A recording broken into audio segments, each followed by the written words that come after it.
Good afternoon ಎಲ್ರಿಗೂ. Question paper ನೋಡಿದಿರಿ? GS ಎಷ್ಟು ಜನ ನೋಡಿದಿರಿ? ಇದರಲ್ಲಿ ಒಂದು ಎರಡು, ನೀವು 4 ಜನ ನೋಡಿಲ್ಲ.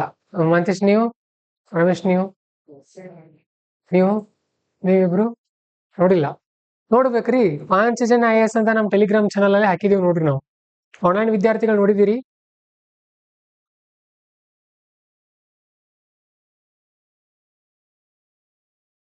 ಹೇಗಿತ್ತು ಆನಂದ್ ಅವ್ರೆ? ಹೇಗಿತ್ರಿ ನಿಮ್ಮ ಎಕ್ಸ್ಪೀರಿಯನ್ಸ್? GS ಪೇಪರ್ 1 ಬಗ್ಗೆ ಅಷ್ಟೇ ಹೇಳ್ರಿ. ಈಸಿ ಇತ್ತಾ? ಮಾಡ್ಬೋದಾಗಿತ್ತು ಸನ. ಈಗ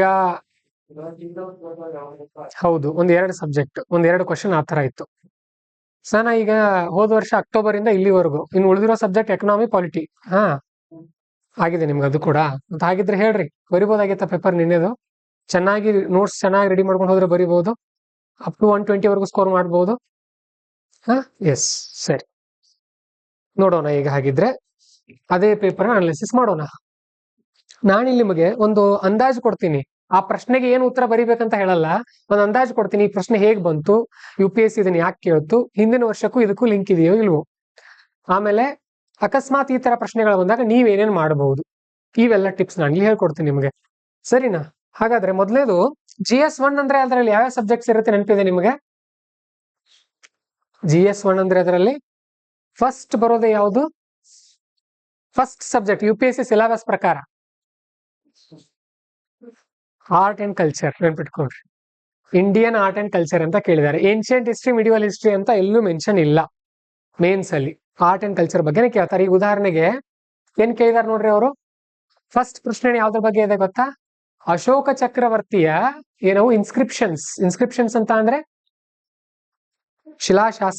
ಶಾಸನಗಳ ಬಗ್ಗೆ ಪ್ರಶ್ನೆ ಇದೆ. ಯುದ್ಧಗಳ ಬಗ್ಗೆ ಕೇಳಿಲ್ಲ, ಯಾಕಂದ್ರೆ ಯುದ್ಧಗಳನ್ನ ಕೇಳಲ್ಲ ಅಂತ ಅವರೇ ನೇರವಾಗಿ ಹೇಳಿದ್ದಾರೆ. ಆಮೇಲೆ ವಿಜಯನಗರ ಸಾಮ್ರಾಜ್ಯದ ಬಗ್ಗೆನೂ ಕೂಡ ಪ್ರಶ್ನೆ ಇದೆ. ಯುದ್ಧಗಳ ಬಗ್ಗೆ ಅಲ್ಲ, ಸಂಸ್ಕೃತಿ ಬಗ್ಗೆ ಪ್ರಶ್ನೆ ಇದೆ. ಸರಿನಾ? ಹಾಗಾಗಿ ನೆನ್ಪಿಟ್ಕೊಡ್ರಿ, UPSC ನಲ್ಲಿ ಸಿಲೆಬಸ್ ಪ್ರಕಾರ ಹೋಗೋದಾದ್ರೆ ಮೊದಲೇದು ಬರೋದು ಯಾವುದು ಅಂತ ಅಂದ್ರೆ ಆರ್ಟ್ ಅಂಡ್ ಕಲ್ಚರ್. ಓಕೆ, ಮೊದಲನೇದು art and culture.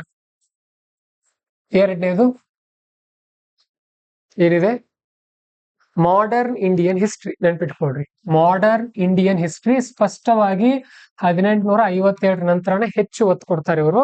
But actually ನಾವು ಇಷ್ಟೇ ಓದ್ಕೊಳ್ಬಾರ್ದು, ಸ್ವಲ್ಪ ಹಿಂದೆ ಹೋಗ್ಬೇಕು. ನಾವು 1750 ಅಂತ ಹೋಗ್ಬೇಕು. ಯಾಕೆ ಹೋಗ್ಬೇಕು ಅಂದ್ರೆ 1773ರಿಂದ ಅವರು ಆಕ್ಟ್ ಗಳು ಬರೋಕ್ ಸ್ಟಾರ್ಟ್ ಆಗುತ್ತೆ. ಹೌದಾ? ರೆಗ್ಯುಲೇಟಿಂಗ್ ಆಕ್ಟ್ ಅಂತ ಬರುತ್ತೆ, ಪಿಟ್ಸ್ ಇಂಡಿಯಾ ಆಕ್ಟ್ ಅಂತ ಬರುತ್ತೆ, ಆಮೇಲೆ 1813 ಆಕ್ಟ್ ಅಂತ ಬರುತ್ತೆ. ಬಹಳಷ್ಟು ಕಾಯ್ದೆಗಳು ಬರುತ್ತೆ, ಹೌದಲ್ವಾ? ಸೊ ಹಾಗಾಗಿ ನಾವು ಸ್ವಲ್ಪ ಹಿಂದಿನಿಂದ ಓದ್ಕೊಳ್ಬೇಕು. ಇದಂತೂ ಸ್ಪೆಕ್ಟ್ರಮ್ ಅಲ್ಲಿ ಕವರ್ ಆಗುತ್ತೆ. ನೆಕ್ಸ್ಟ್ ಸಬ್ಜೆಕ್ಟ್ ಹೇಳ್ರಿ. World history. ವರ್ಲ್ಡ್ ಹಿಸ್ಟ್ರಿ ಬಗ್ಗೆ ಪ್ರಶ್ನೆ ಇದೆಯಾ ಈ ವರ್ಷ? ಪ್ರಶ್ನೆನೇ ಇಲ್ಲ. ಕೇಳಿದ್ರೆ ಕೇಳ್ತಾರೆ ಒಂದು ವರ್ಷ, ಇಲ್ಲ ಅಂದ್ರೆ ಕೇಳಲ್ಲ. ಸೊ ಹಾಗಾಗಿ ನಾವು ಇಲ್ಲಿವರೆಗೂ ಇದನ್ನ ಟೀಚ್ ಮಾಡಿಲ್ಲ. ಈ ವರ್ಷ ಎಲ್ಲಾ ಸಬ್ಜೆಕ್ಟ್ ಮುಗಿದ ಮೇಲೆ ನಾನು ಮಾಡ್ತೀನಿ ಇದ್ರ ಬಗ್ಗೆ. ನೆಕ್ಸ್ಟ್ ಸಬ್ಜೆಕ್ಟ್, ಸಾರಿ, ಇದಕ್ಕಿಂತ ಮುಂಚೆ ಇಲ್ಲಿ ಇನ್ನೂ ಒಂದು ಆಡ್ ಮಾಡ್ಬೇಕಾಗಿತ್ತು ನಾವು. ಇದಾದ್ಮೇಲೆ ಆಕ್ಚುಲಿ ಇದು 4th ಬರ್ಬೇಕಿದು. ಥರ್ಡ್ ಯಾವುದು ಅಂತ ಅಂದ್ರೆ ಏನ್ ಬರುತ್ತೆ? ಮಾಡರ್ನ್ ಹಿಸ್ಟ್ರಿ ಎಲ್ಲಿವರೆಗೂ? 1750ರಿಂದ 1947 ಸ್ವಾತಂತ್ರ್ಯ ಸಿಗೋವರೆಗೂ ಮಾತ್ರ ಇದೆ. ಸ್ವಾತಂತ್ರ್ಯ ಸಿಕ್ಕ ನಂತರ ಪೋಸ್ಟ್ ಇಂಡಿಪೆಂಡೆನ್ಸ್ ಹಿಸ್ಟ್ರಿ, ಸ್ವಾತಂತ್ರ್ಯ ನಂತರದ ಭಾರತ ಅಂತ ಕಲಿತೀವಿ ನಾವು ಇದರಲ್ಲಿ. ಓಕೆ, ಇದ್ರದ್ದು ನಮ್ಮ ನೋಟ್ಸ್ ಎಷ್ಟಿದೆ ಗೊತ್ತಾ? ಬರೀ 40 ಪೇಜ್. ಇಷ್ಟು ಓದಿದ್ರೆ ಅದರಿಂದಾನೇ ಬಂದಿದೆ. ಎಕನಾಮಿಕ್ ಮಾಡೆಲ್ ಬಗ್ಗೆ ಒಂದು ಪ್ರಶ್ನೆ ಬಂದಿದೆ, ತುಂಬಾ ಈಸಿ ಇದೆ. ಆರ್ಟ್ ಅಂಡ್ ಕಲ್ಚರ್ ನಮ್ಮ ನೋಟ್ಸ್ 150 ಪೇಜ್ ಮೇನ್ಸ್ ನೋಟ್ಸ್ ಇದೆ. ಮಾಡರ್ನ್ ಹಿಸ್ಟ್ರಿ ಸುಮಾರು 150 ಪೇಜ್ ಇದೆ. ಇವಾಗ ಏನ್ ಕೊಟ್ಟಿದೀವಲ್ಲ ನಾವು ನಿಮ್ಗೆ ಪ್ರಿಲಿಮ್ಸ್ ನೋಟ್ಸ್ ಕೊಡ್ತೀವಿ, ಮೇನ್ಸ್ ನೋಟ್ಸ್ ಅಲ್ಲ, ಮತ್ತೆ ಅವು ಸೆಪರೇಟ್ ನೋಟ್ಸ್ ಇವೆ ಮೇನ್ಸ್ ಗಳಿಗೆ. ಓಕೆ, ಅರ್ಥ ಆಗುತ್ತೆ ನಿಮ್ಗೆ, ಸ್ವಲ್ಪ ಓದ್ಕೊಂಡ್ರು ಕೂಡ ಅರ್ಥ ಆಗುತ್ತೆ. ವರ್ಲ್ಡ್ ಹಿಸ್ಟ್ರಿ ಇನ್ನೂ ಮಾಡಿಲ್ಲ. ನೆಕ್ಸ್ಟ್ ಸಬ್ಜೆಕ್ಟ್ ಯಾವ್ದು ಬರುತ್ತೆ?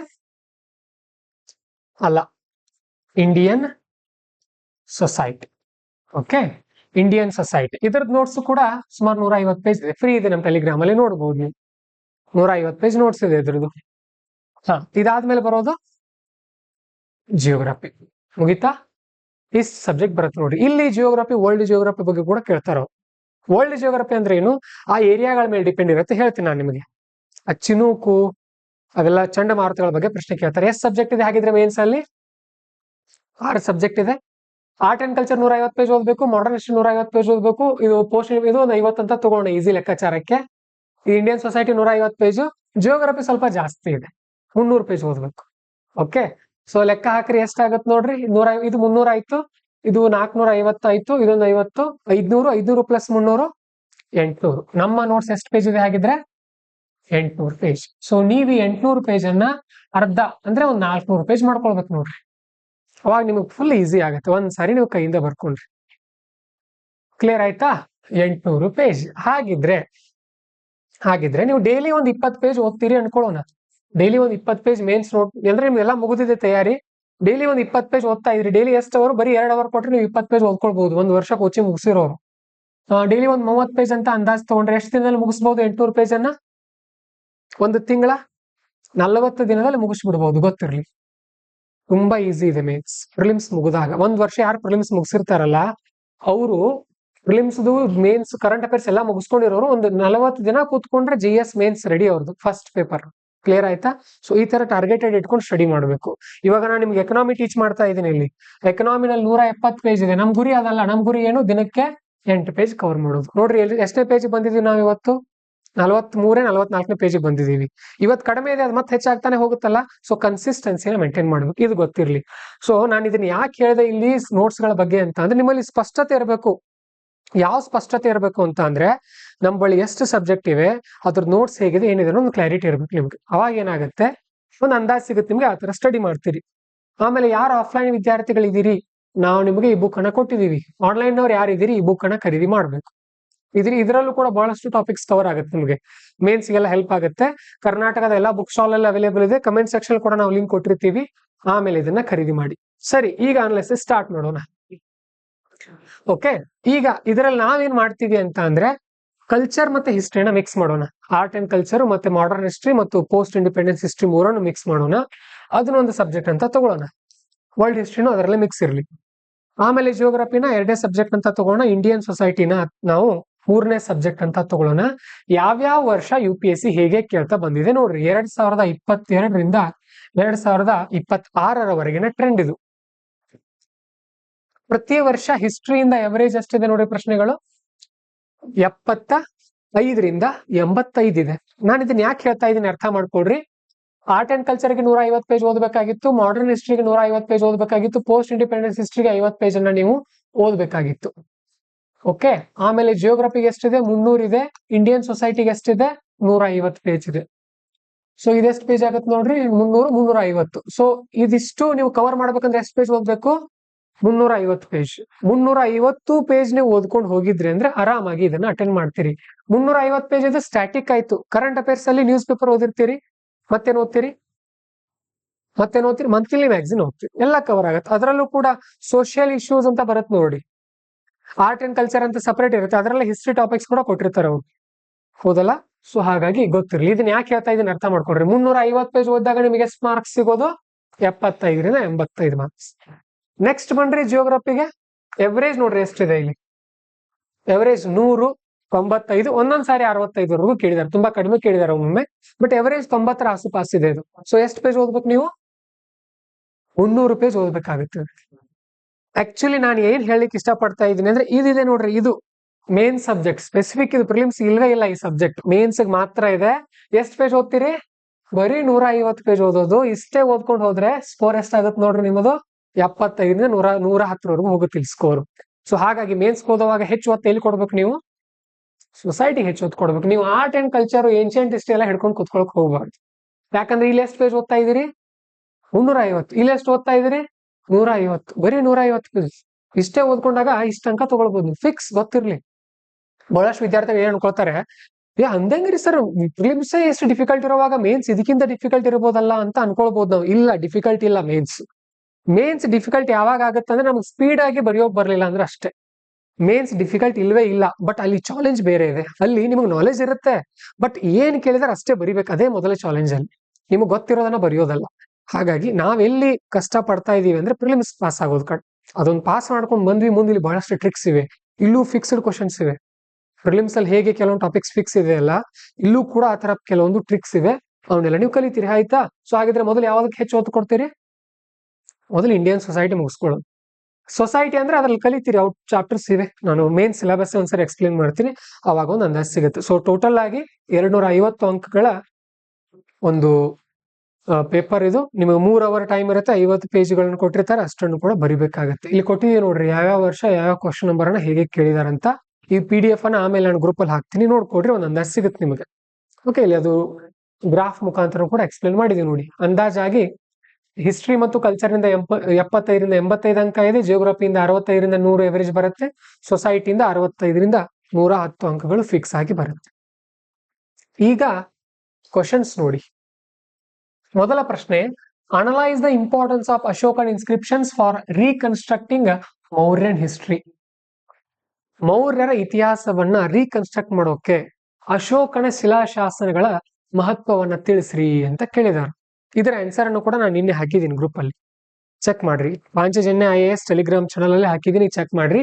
ಇದು ಎಲ್ಲಿಂದ ಬಂದಿದೆ? ಅಶೋಕನ ಶಿಲಾಶಾಸನಗಳು ಫೇಮಸ್ ಇದೆಯೋ ಇಲ್ಲೋ ಹೇಳ್ರಿ? ಫೇಮಸ್ ಇದೆ. ಯಾಕೆ ಫೇಮಸ್ ಇದೆ ಹೇಳ್ರಿ?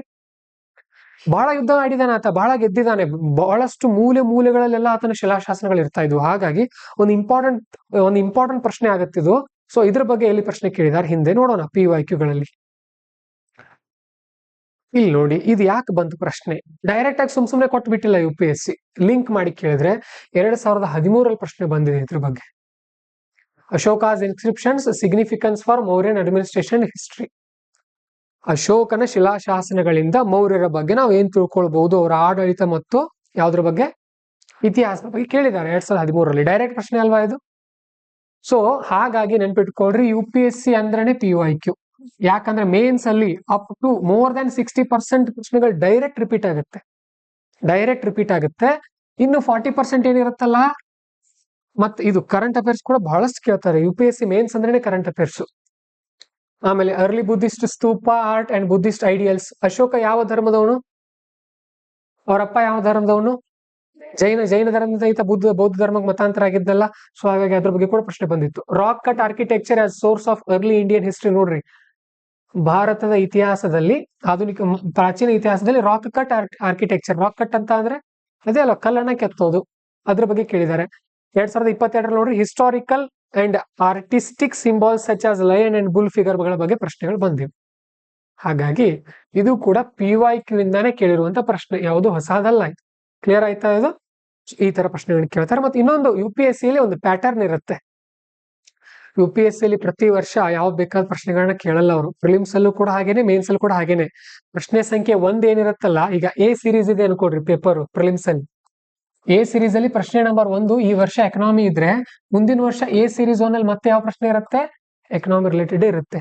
ಇದು ಈಗ ಉದಾಹರಣೆಗೆ A ಸೀರೀಸ್ ಅಲ್ಲಿ ಪ್ರಶ್ನೆ ನಂಬರ್ 22 ರಿವರ್ ಗಳ ಬಗ್ಗೆ ಇದೆ ಅಂತ ಅಂದ್ರೆ, ಮುಂದಿನ ವರ್ಷ ಆ ಪ್ರಶ್ನೆ ರಿವರ್ ಬಗ್ಗೆ ಇರುತ್ತೆ. ರಿವರ್ ಮಿಸ್ ಆಗಿದ್ರೆ ಅಲ್ಲಿ ಯಾವ್ದಾದ್ರು ಒಂದು ನ್ಯಾಷನಲ್ ಪಾರ್ಕ್ ಗಳ ಬಗ್ಗೆ ಪ್ರಶ್ನೆ ಇರುತ್ತೆ. ಇದು ನಾನು ಡೆಲ್ಲಿ ಸೀಕ್ರೆಟ್ಸ್ ಹೇಳ್ತಾ ಇದ್ನಲ್ಲ ನಿಮಗೆ, ಲೈಟ್ ಅಂಡ್ ಸ್ಕೋಪ್ ಬ್ಯಾಚ್ ಅಂತ. ಸೊ ಅದ್ರಲ್ಲಿ ನಾವು ತಿಳ್ಕೊಂಡಿದ್ದೆಲ್ಲ ಒಂದು ಪ್ಯಾಟರ್ನ್ ಇದೆ UPSC ಅಲ್ಲಿ. ಇದು ಎಲ್ರಿಗೂ ಬೇಗ ಅರ್ಥ ಆಗಲ್ಲ. ಯಾರು ಈ ಪ್ಯಾಟರ್ನ್ ಬೇಗ ಕಂಡು ಹಿಡ್ಕೋತಾರ ನೋಡ್ರಿ, ಅವರು ಬೇಗ ಯಶಸ್ವಿ ಆಗ್ತಾರೆ. ಓಕೆ, ಸೊ ಅರ್ಥ ಆಯ್ತಾ? ಇದು ಎಲ್ಲಿಂದ ಕೇಳಿದಾರೆ ಈ ಪ್ರಶ್ನೆನ? PYQ ಇಂದಾನೆ ಕೇಳಿರೋದು. ನೆಕ್ಸ್ಟ್ ಪ್ರಶ್ನೆ ನೋಡಿ.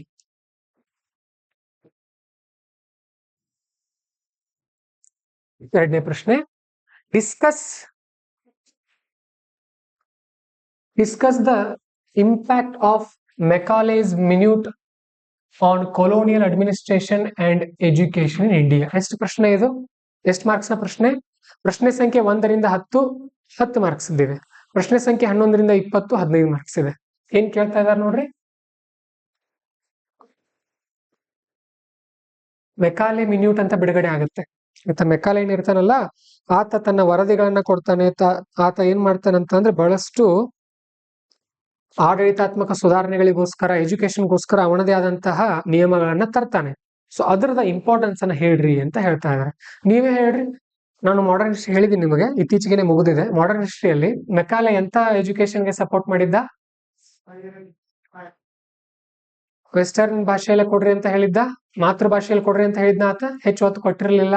ಆಮೇಲೆ ಎಂತ ಥಿಯರಿ ಒಂದು, ಅದೇ ಎಂತ ಥಿಯರಿ? Downward filtration theory. ನೆನಪಿದೆಯಾ ನಿಮಗೆ? ಈ ತರ ಕೀವರ್ಡ್ಸ್ ಬಳಸೋದು ತುಂಬಾ ಈಸಿ ಪ್ರಶ್ನೆ. ಇದು ಕೂಡ PYQ ದಿಂದಾನೇ ಬಂದಿದೆ. ತೋರಿಸ್ತೀನಿ ನಿಮಗೆ ಎಲ್ಲಿಂದ ಬಂದಿದೆ. ಎರಡನೇ ಪ್ರಶ್ನೆ ನೋಡ್ರಿ, ಮೆಕಾಲೇಸ್ ಮಿನಿಟ್ 2015 ನೋಡ್ರಿ, Macaulay's education policy, colonial education implications. Direct. ಆಮೇಲೆ British educational policies and impact on Indian society or intellectual development. Broader questions on colonial social cultural transformation education. Socio cultural ಮತ್ತೆ ಎಜುಕೇಶನ್ ಬದಲಾವಣೆಗೆ ಯಾವ ತರ ಹೆಲ್ಪ್ ಆಗಿದೆ ಅಂತ ಕೇಳಿದ್ದಾರೆ. Administration ಬಗ್ಗೆ ಕೇಳಿಲ್ಲ, ಬಟ್ ಯಾವ್ದ್ರ ಬಗ್ಗೆ ಇದೆ, ಎಜುಕೇಶನ್ ಮೇಲೆ ಹಿಂದೆ ರಿಪೀಟ್ ಆಗಿರೋದು. ಈಗ ಅಡ್ಮಿನಿಸ್ಟ್ರೇಷನ್ ಮುಖಾಂತರ ಕೂಡ ಅವರು ಕೇಳ್ತಾ ಇದ್ದಾರೆ ಎರಡನೇ ಪ್ರಶ್ನೆನ. ಮೂರನೇ ಪ್ರಶ್ನೆ ನೋಡಿ, ತುಂಬಾ ಇಂಪಾರ್ಟೆಂಟ್ ಪ್ರಶ್ನೆ. ಹಲೋ ಸರ್, ಇದು ಬಟಾಟೆ ಒಂದೇ ಎರಡಕ್ಕೂ ಮಾಡಿದ್ರೆ ನಡೀತಿಲ್ರಿ ಸರ್? ಚಪಾತಿ ಜೊತೆನೆ ಸಾಲ ಜೊತೆ. ಹಾ ಮಾಡಿ.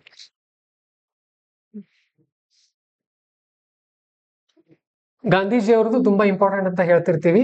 The significance of Gandhian movements lay in the masses they mobilised. Gandhiji ಅವ್ರದ್ದು ಏನು ಹೋರಾಟ ಇತ್ತಲ್ಲ, ಮಾಸ್ ಮೊಬಲೈಸೇಷನ್ ಅಲ್ಲಿ ಅದರ ಪಾತ್ರ ಹೇಗಿತ್ತು ಅದನ್ನ ಎಕ್ಸ್ಪ್ಲೈನ್ ಮಾಡ್ರಿ ಅಂತ ಕೇಳ್ತಾ ಇದ್ದಾರೆ. ನಾನು ಹೇಳ್ತಿರ್ತೇನೆ ನಿಮ್ಮ ಕ್ಲಾಸ್ ಅಲ್ಲಿ ಏನ್ ಹೇಳಿದ್ದೆ, ಮಹಾತ್ಮ ಗಾಂಧೀಜಿ ಅವ್ರ ಒಬ್ಬರಿಂದಾನೇ ನಮಗೆ ಸ್ವಾತಂತ್ರ್ಯ ಸಿಕ್ಕಿದೆಯಾ? ಸಿಕ್ಕಿಲ್ಲ, ಬಹಳಷ್ಟು ಜನರ ಹೋರಾಟ ಇದೆ. ಬಟ್ ಗಾಂಧೀಜಿ ಅವ್ರು ಬಂದ ನಂತರ ಏನಾಯ್ತದು, ಮೂಲೆ ಮೂಲೆಗಳಿಗೆ ತಲುಪ್ತು. ಗಾಂಧೀಜಿ ಅವ್ರಿಗಿಂತ ಮುಂಚೆ ಒಬ್ಬರು ಲೀಡರ್ ಇದ್ರಲ್ಲ, ಯಾರು? ತಿಲಕ್ ಅವರು. ತಿಲಕ್ ಅವರ ನಂತರ ಭಾರತದ ತುಂಬಾ ರೀಚ್ ಆದಂತ ವ್ಯಕ್ತಿ ಗಾಂಧೀಜಿ. ಗಾಂಧೀಜಿ ಬಗ್ಗೆ ಮತ್ತು ಮಹಿಳೆಯರ ಬಗ್ಗೆ ಪ್ರತಿ ವರ್ಷ ಫಿಕ್ಸ್ಡ್ ಪ್ರಶ್ನೆಗಳು ಇರುತ್ತೆ. ಸರಿ, ನೋಡೋಣ. ಹಾಗಿದ್ರೆ ಗಾಂಧೀಜಿಯವರ ಬಗ್ಗೆ ಹಿಂದೆ ಬಂದಿದೀವಿಲ್ಲ ಅಂತ ನೋಡ್ಕೊಡ್ರಿ ನೀವೇ. ಪ್ರತಿ ವರ್ಷ ಗಾಂಧೀಜಿ ಅವ್ರದ್ದೊಂದು ಇರಲೇಬೇಕು ಪ್ರಶ್ನೆ. Gandhi's contribution of freedom struggle, Gandhian methods and mass participation. ಇದು ನೋಡ್ರಿ ಡೈರೆಕ್ಟ್ ಪ್ರಶ್ನೆ.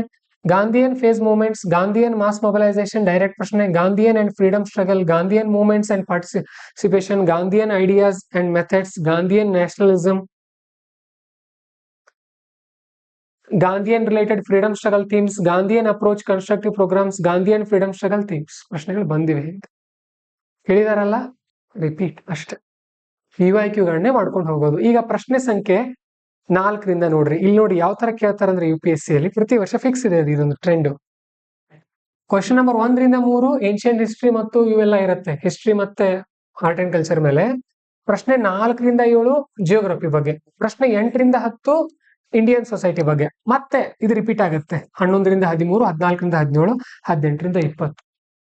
ಯಾಕಂದ್ರೆ ನಿಮ್ಮನ್ನ ಕನ್ಫ್ಯೂಸ್ ಮಾಡ್ತಾರ ಅವರು. ನಿಮ್ಮ ಮೈಂಡ್ ಒಮ್ಮೆ ಹಿಸ್ಟ್ರಿ ಥಿಂಕ್ ಮಾಡ್ಬೇಕು, ಒಮ್ಮೆ ಜಿಯೋಗ್ರಫಿ ಥಿಂಕ್ ಮಾಡ್ಬೇಕು. ನಿಮ್ ಚಾಯ್ಸ್ ಅವಾಗ ನೀವು ಯಾವ್ದರಿಂದ ಬರೀತೀರಿ ಅನ್ನೋದು. ಓಕೆ, ಈ ತರನು ಗೊತ್ತಿರಲಿ. UPSC ತುಂಬಾ ಟ್ರಿಕ್ಕಿ ಇದೆ ಅದು. ಪ್ರತಿ ವರ್ಷ ಇದೇ ತರ ಫಿಕ್ಸ್ ಇರುತ್ತೆ ಇಲ್ಲಿ. ಪ್ರಶ್ನೆ ಸಂಖ್ಯೆ 4 ನೋಡಿ. What is the Fujiwhara effect? Explain its impact on movement and intensity of the tropical cyclones. ಇದೇನಾಗಿತ್ತು ಅಂದ್ರೆ, ಈಗ 2026 ಜೂನ್ ತಿಂಗಳಲ್ಲಿ ನಡೆದಂತ ಒಂದು ಘಟನೆ ಇದೆ. ಜಪಾನ್ ಅಲ್ಲಿ ಆಗಿದೆ ಇದು. ಓಕೆ, ಸರಿ, ಏನಾಗುತ್ತೆ? ಈ ಪದ ಅರ್ಥ ನಿಮ್ಗೆ ಗೊತ್ತಿಲ್ಲ ಅನ್ಕೊಡ್ರಿ, ಪ್ರಶ್ನೆನ ಉತ್ತರ ಬರಿಬಹುದಾ? ನಾವು ಬರೆಯೋಕ್ಕಾಗಲ್ಲ. ಸರಿ, ಹಾಗಿದ್ರೆ ಹೇಗೆ ಸರ್? ಟೋಟಲ್ ಎಷ್ಟು ಪ್ರಶ್ನೆ ಇರುತ್ತೆ? 20 ಪ್ರಶ್ನೆ ಇರುತ್ತೆ. ನೆನ್ಪಿಟ್ಕೊಡ್ರಿ ಇದನ್ನ ಫಿಕ್ಸ್ ಆಗಿ. ಇದನ್ನ ನಮ್ ಸರ್ ಹೇಳಿದ್ ನಮಗೆ. ಅವ್ರು 3 ಸಾರಿ ಇಂಟರ್ವ್ಯೂವರೆಗೂ ಹೋಗಿದ್ದಾರೆ. ಅವ್ರು ಹೇಳಿದ್ ನಮಗೆ 20 ಪ್ರಶ್ನೆ ಇರುತ್ತಲ್ಲ, ಇದರಲ್ಲಿ 14 ತುಂಬಾ ಚೆನ್ನಾಗಿ ಬರಿಬೇಕು. ನೆನ್ಪಿಟ್ಕೊಡ್ರಿ, 14 ಪ್ರಶ್ನೆಗಳನ್ನ ತುಂಬಾ ಚೆನ್ನಾಗಿ ಬರಿಬೇಕು. ಇನ್ನು 3 ಪ್ರಶ್ನೆಗಳಿರುತ್ತಲ್ಲ, ಅವುಗಳನ್ನ ಎವರೇಜ್ ಬರಿಬೇಕು. ಇನ್ನು 3 ಪ್ರಶ್ನೆ ಇರುತ್ತಲ್ಲ, ಅದು ಹಾಗೆ ಲಾಸ್ಟ್ ಟೈಮ್. ಈಗ ಈ ಪ್ರಶ್ನೆ ಏನು ಬಂತಲ್ಲ, ಇದನ್ನ ನೀವು ಎಲ್ಲಿ ಸೇರ್ಸೋ ಹಾಗಿಲ್ಲ, ಇಲ್ಲಿ ಸೇರಿಸಬಾರ್ದು. ಎಲ್ಲಿ ಸೇರಿಸ್ಬೇಕು ಇದನ್ನ? ಇಲ್ಲಿ. ಸೊ ಈಗ ನೀವು ಚಿಂತೆ ಮಾಡಬಾರ್ದು, ಅದು ಗೊತ್ತಿಲ್ಲ ಬಿಟ್ಟು ಮುಂದಕ್ಕೆ ಹೋಗೋದಷ್ಟೇ. ಆ ತರ ಈ ಪೇಪರ್ ಅಲ್ಲಿ 2 ಪ್ರಶ್ನೆಗಳು ಬರುತ್ತೆ. ಈ ಪೇಪರ್ ಅಲ್ಲಿ ಆ ತರ 2 ಪ್ರಶ್ನೆಗಳಿವೆ. ಉಳಿದಿರೋ 18 ಪ್ರಶ್ನೆ ನೀವು ಆರಾಮಾಗಿ ಸಾಲ್ವ್ ಮಾಡ್ಬಹುದಾ? ಸೊ ನಿಮ್ ಟಾರ್ಗೆಟ್ ಎಷ್ಟಿದೆ? 120 ಇದೆ. ಇದು ಯಾವ್ದೋ ಒಂದು ಪ್ರಶ್ನೆ ಗೊತ್ತಿಲ್ಲ, ಒಂದು 4 ಮಾರ್ಕ್ಸ್ ಹೋಯ್ತು ಅಂತ ಅನ್ಕೊಂಡ್ಬಿಡ್ರಿ. ಎಷ್ಟು ಉಳಿತು ನಿಮ್ದು? 116 ಇದೆ. ನಾನೇನ್ ಹೇಳ್ತಾ ಇದ್ದೀನಿ, ನಿಮ್ ಮೆಂಟಾಲಿಟಿ ಹೇಳ್ತಾ ಇದ್ದೀನಿ. ಎಕ್ಸಾಮ್ ಅಲ್ಲಿ ಯಾವುದೋ ಒಂದು ಈ ತರ ಕೀವರ್ಡ್ ಬಂತು ಅಂತ ಹೇಳಿ ಹೆದರೋ ಹಾಗಿಲ್ಲ. ಅರ್ಥ ಆಯ್ತಾ? ಹೆದರಬಾರ್ದು. ಸೊ ಇದ್ರ ಪ್ರಶ್ನೆ ಇದು ಎಲ್ಲಿಂದ ಲಿಂಕ್ ಇದೆ ನೋಡೋಣ. ಇದು ಆಕ್ಚುಲಿ ಸೈಕ್ಲೋನ್ಗಳ ಬಗ್ಗೆ ಪ್ರಶ್ನೆಗಳನ್ನ ಕೇಳ್ತಿರ್ತಾರ ಅವರು. ಸೈಕ್ಲೋನ್ಗಳು ಇಂಪಾರ್ಟೆಂಟ್ ಕಾನ್ಸೆಪ್ಟ್ಗಳು, ತುಂಬಾ ಇಂಪಾರ್ಟೆಂಟ್ ಕಾನ್ಸೆಪ್ಟ್.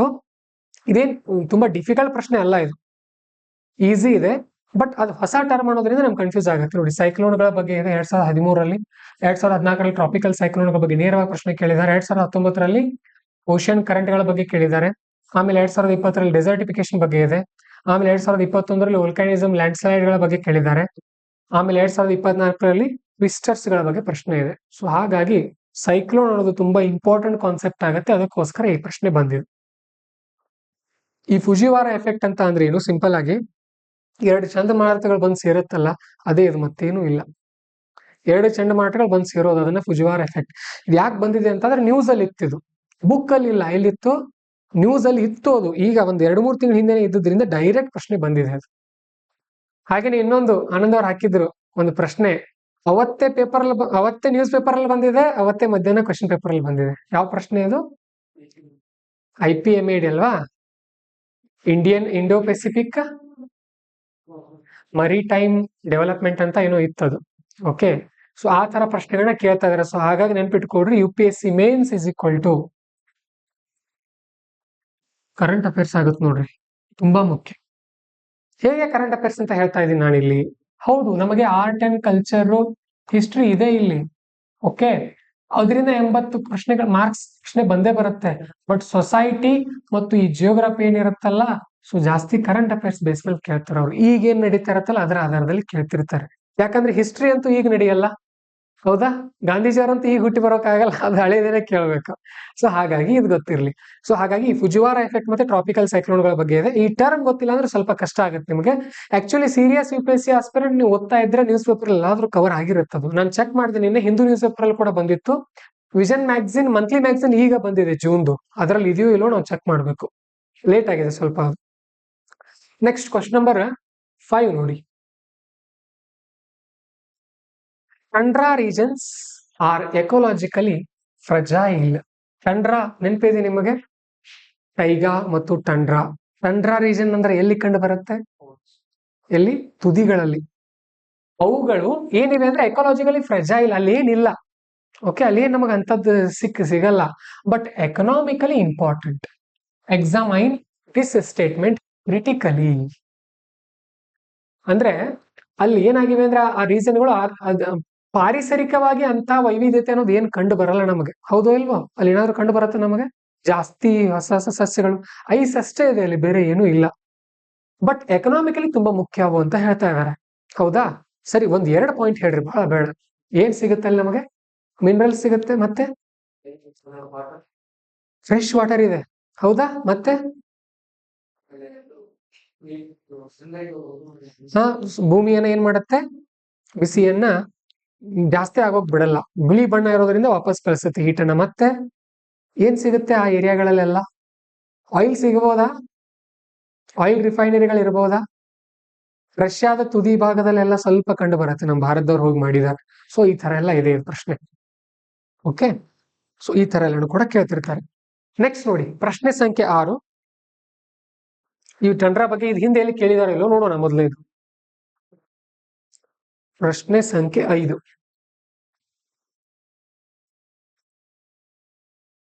ಕ್ರಯೋಸ್ಪಿಯರ್ ಬಗ್ಗೆ ಕೇಳಿದ್ದಾರೆ.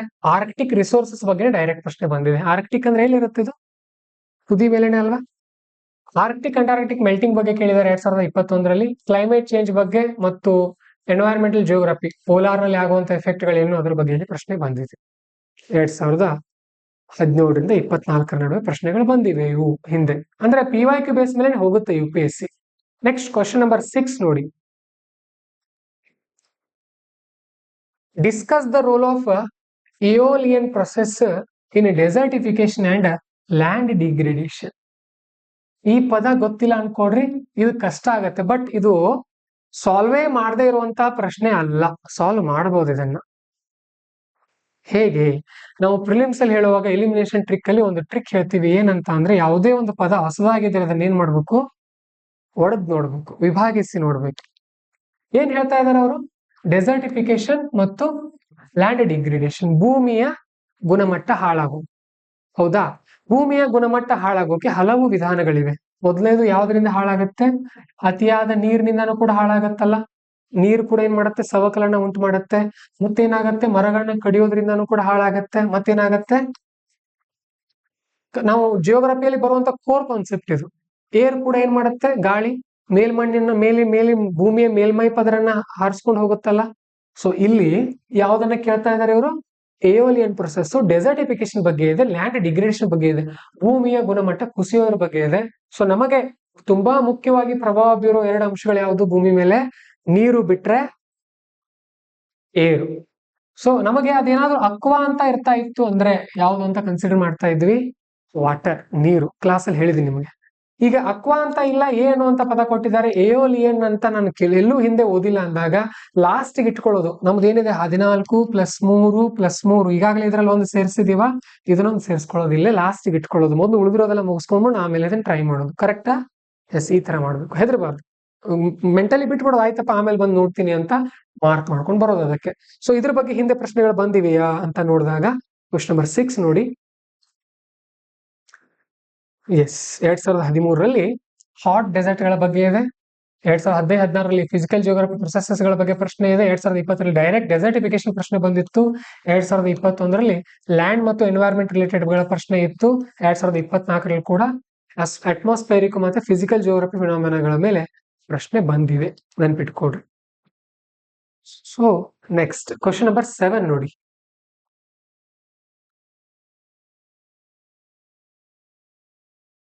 Water resources are both an asset and a source of conflict in South Asia. Examine this statement giving examples.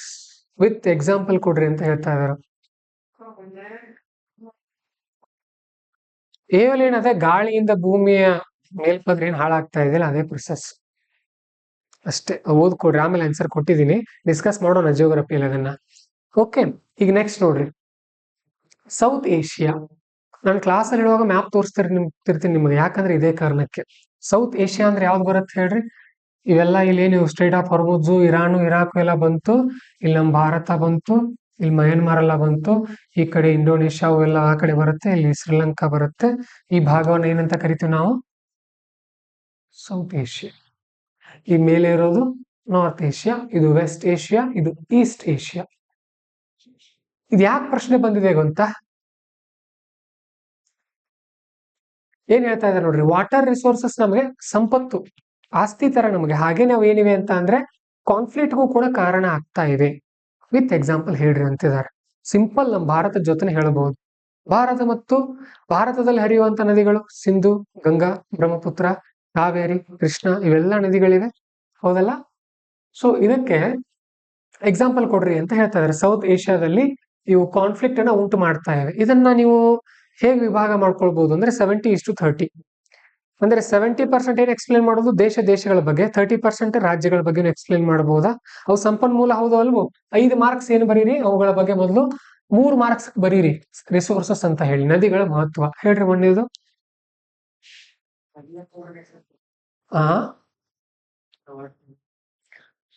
Water resources, ಜಲ ಸಂಪನ್ಮೂಲಗಳು ಮೊದಲೇದು. ಬೆನಿಫಿಟ್ ಏನ್ ನಮಗೆ ಜಲ ಸಂಪನ್ಮೂಲಗಳದ್ದು? ಅಗ್ರಿಕಲ್ಚರ್ಗೆ, ಮತ್ತೆ ಕುಡಿಯುವ ನೀರಿಗೆ, ಮತ್ತೆ ಏನ್ ಮಾಡ್ತೀವಿ ನೀರಿಂದ? ವಿದ್ಯುತ್ ಉತ್ಪಾದನೆ ಮಾಡ್ತೀವಿ. 3-4 ಪಾಯಿಂಟ್ ಬರೀತೀವಿ. ಸರಿ, ಕಾನ್ಫ್ಲಿಕ್ಟ್ ಎಲ್ಲೆಲ್ಲಿದೆ ಹುಡುಕ್ರಿ. ನದಿ ಒಟ್ಟಲ್ಲಿ ನೀರ್ ಇರಬೇಕು, ಭಾರತ ದೇಶದ ಜೊತೆಗೆ ಜಗಳ ಇರಬೇಕು. ಹುಡುಕ್ರಿ. ಭಾರತ ಮತ್ತು ಪಾಕಿಸ್ತಾನ ಜೊತೆ ಇದೆಯಾ? ಯಾವುದು? ಸಿಂಧು ನದಿ ಬಗ್ಗೆ ಇದೆಯಲ್ಲ, ಒಂದನೇದು. ಎರಡನೇದು ಭಾರತ ಮತ್ತು ಚೀನಾ ನಡುವೆ ಯಾವ ನದಿ ಹರಿಯುತ್ತೆ? ಬ್ರಹ್ಮಪುತ್ರ ನದಿ. ಅವ್ರು ಏನ್ ಮಾಡ್ತಾ ಇದಾರೆ? ಬ್ರಹ್ಮಪುತ್ರ ನದಿಗೆ ಡ್ಯಾಮ್ ಕಟ್ತಾ ಇದಾರೆ, ಎರಡನೇದು. ಮತ್ತೆ ಇಲ್ಲಿ ಬನ್ರಿ, ಏನಾಗತ್ತೆ ಇಲ್ಲಿ? ಇಂಡಿಯಾ ಮತ್ತು ಶ್ರೀಲಂಕಾ ನಡುವೆ ಜಗಳ ನಡೀತಾ ಇರತ್ತೆ ಆಗಾಗ. ಇಲ್ಲಿ ಯಾರೋ ಹೋಗ್ತಿರ್ತಾರೆ ಏನೋ ಮಾಡೋಕೆ, ಮೀನುಗಾರರು. ಕಂಟಿನ್ಯೂಸ್ ಜಗಳ ಇದೆ ಇಲ್ಲಿ, ಗೊತ್ತಿರ್ಲಿ. ಆಮೇಲೆ ಮತ್ತೆ ಯಾವ್ದಾದ್ರು ಹೇಳ್ಬೋದಾ? ಸ್ಟೇಟ್ ಆಫ್ ಮಲಕ್ಕ ಈ ಕಡೆ ಅಂತೀರಿ, ಇಲ್ಲೂ ಜಗಳ ಇದೆ, ಕಾನ್ಫ್ಲಿಕ್ಟ್ ಇದೆ. ಅದು ಇರ್ಬೋದು, ನನಗೆ ಅದ್ ನೆನಪಿಲ್ಲ ಇನ್ನು. ಈಗ 3 ಕಂಡು ಹಿಡಿದ್ವಾ? ಇದಕ್ಕೇನು ಎಕ್ಸ್ಟ್ರಾ ಸ್ಟಡಿ ಮಾಡಿದ್ರ ನೀವು? ಏನೂ ಇಲ್ಲ. ಆಕ್ಚುಲಿ ವಿಷನ್ IAS ಅಲ್ಲಿ ಆರ್ಟಿಕಲ್ಸೇ ಬರುತ್ತೆ ಇದ್ರ ಮೇಲೆ. ಯಾವ ನದಿ ಯಾವ ದೇಶದೊಂದಿಗೆ ಜಗಳ ಇದೆ, ಇದು ನಮ್ಮ ದೇಶದ ಬಗ್ಗೆ ಬರೆದ್ವಿ. ಇಲ್ಲೂ ಇವೆ ಮಯನ್ಮಾರ್ ಮತ್ತು ಬೇರೆ ಬೇರೆ ದೇಶಗಳೆಲ್ಲ, ಅಲ್ಲೂ ಕೂಡ ಕಾನ್ಫ್ಲಿಕ್ಟ್ಸ್ ಇರುತ್ತೆ. ಸರಿನಾ? ಸೊ ಇಲ್ಲಿ ಡೈಗ್ರಾಮ್ ಕೂಡ ಬರಿಬೇಕು ನೀವು. ಏನಿರ್ಬೇಕು? ಡೈಗ್ರಾಮ್ ಕೂಡ ಇರಬೇಕು, ಅವಾಗ ಒಳ್ಳೆ ಅಂಕ ಸಿಗುತ್ತೆ. ಮತ್ತೆ ಬರೀ ಹಾಗೆ ಬರಿಬಾರ್ದು. ಜಿಯೋಗ್ರಫಿಯಲ್ಲಿ ಎಷ್ಟು ಡೈಗ್ರಾಮ್ ಬರೀತೀರಿ ಅಷ್ಟು ಒಳ್ಳೇದು. ಸರಿ, ಇದು ವಾಟರ್ ರಿಸೋರ್ಸ್ಗಳ ಬಗ್ಗೆ. ಇದರ ಮೇಲೆ PYQ ಬಂದಿತ್ತಾ ನೋಡೋಣ. ಕ್ವಶನ್ ನಂಬರ್ ಎಷ್ಟದು? Question number 7. ಸೊ ಇಲ್ಲಿ ಯಾಕೆ ಇದು ಪ್ರಶ್ನೆ ಬಂದಿದೆ ನೋಡಿ. ವಾಟರ್ ಸ್ಕೇರ್ಸಿಟಿ ಬಗ್ಗೆ ಹಿಂದೆ ಪ್ರಶ್ನೆ ಕೇಳಿದ್ರು. ಇಂಡಸ್ ವಾಟರ್ ಟ್ರೀಟಿ ಬಗ್ಗೆ 2016 ಡೈರೆಕ್ಟ್ ಪ್ರಶ್ನೆ ಬಂದಿತ್ತು. ಆಮೇಲೆ ರಿವರ್ ವಾಟರ್ ಮ್ಯಾನೇಜ್ಮೆಂಟ್ ಮೇಲೆ ಪ್ರಶ್ನೆ ಬಂದಿದೆ, ಗ್ರೌಂಡ್ ವಾಟರ್ ಡಿಪ್ಲೀಷನ್ ಬಗ್ಗೆ, ವಾಟರ್ ಸ್ಟ್ರೆಸ್, ರಿವರ್ ಇಂಟರ್ಲಿಂಕಿಂಗ್ ಮೇಲೆ ಪ್ರಶ್ನೆಗಳು ಬಂದಿವೆ, ವಾಟರ್ ಬಾಡೀಸ್, ಆಮೇಲೆ water crisis, ground water decline. ನಾವು 3 ದೇಶದ ಹೇಳಿದ್ವಿ, ಭಾರತ ಮತ್ತು ಪಾಕಿಸ್ತಾನ, ಭಾರತ ಮತ್ತು ಚೀನಾ, ಮತ್ತು ಭಾರತ ಮತ್ತು ಶ್ರೀಲಂಕಾ. ರಾಜ್ಯಗಳದ್ದು ಹೇಳ್ಬೋದಲ್ಲ. ಈಗ ಉದಾಹರಣೆಗೆ ನಮ್ಮ ಕರ್ನಾಟಕ ಮತ್ತು ತಮಿಳುನಾಡು, ಕಾವೇರಿ ಲೈವ್ ನಡೀತಾ ಇದೆ ಈಗ, ಹೌದಾ? ಮತ್ತೆ ಬೇರೆ ಬೇರೆ ರಾಜ್ಯಗಳದ್ದು ಕರ್ನಾಟಕ ಮತ್ತು ಗೋವಾ, ಮಹದಾಯಿ ನದಿ ಬಗ್ಗೆ ವಿವಾದ ಇದೆ. ಒಂದ್ 2-3 ಎಕ್ಸಾಂಪಲ್ ಕೊಡ್ಬೋದು, ತುಂಬಾ ಈಸಿ ಇರುತ್ತೆ, ಮಾಡ್ಬೋದು. ಈ ಪ್ರಶ್ನೆಗೆ ತುಂಬಾ ಒಳ್ಳೆ ಅಂಕ ತಗೊಳ್ಬಹುದು ನೋಡಿ. Question number 7.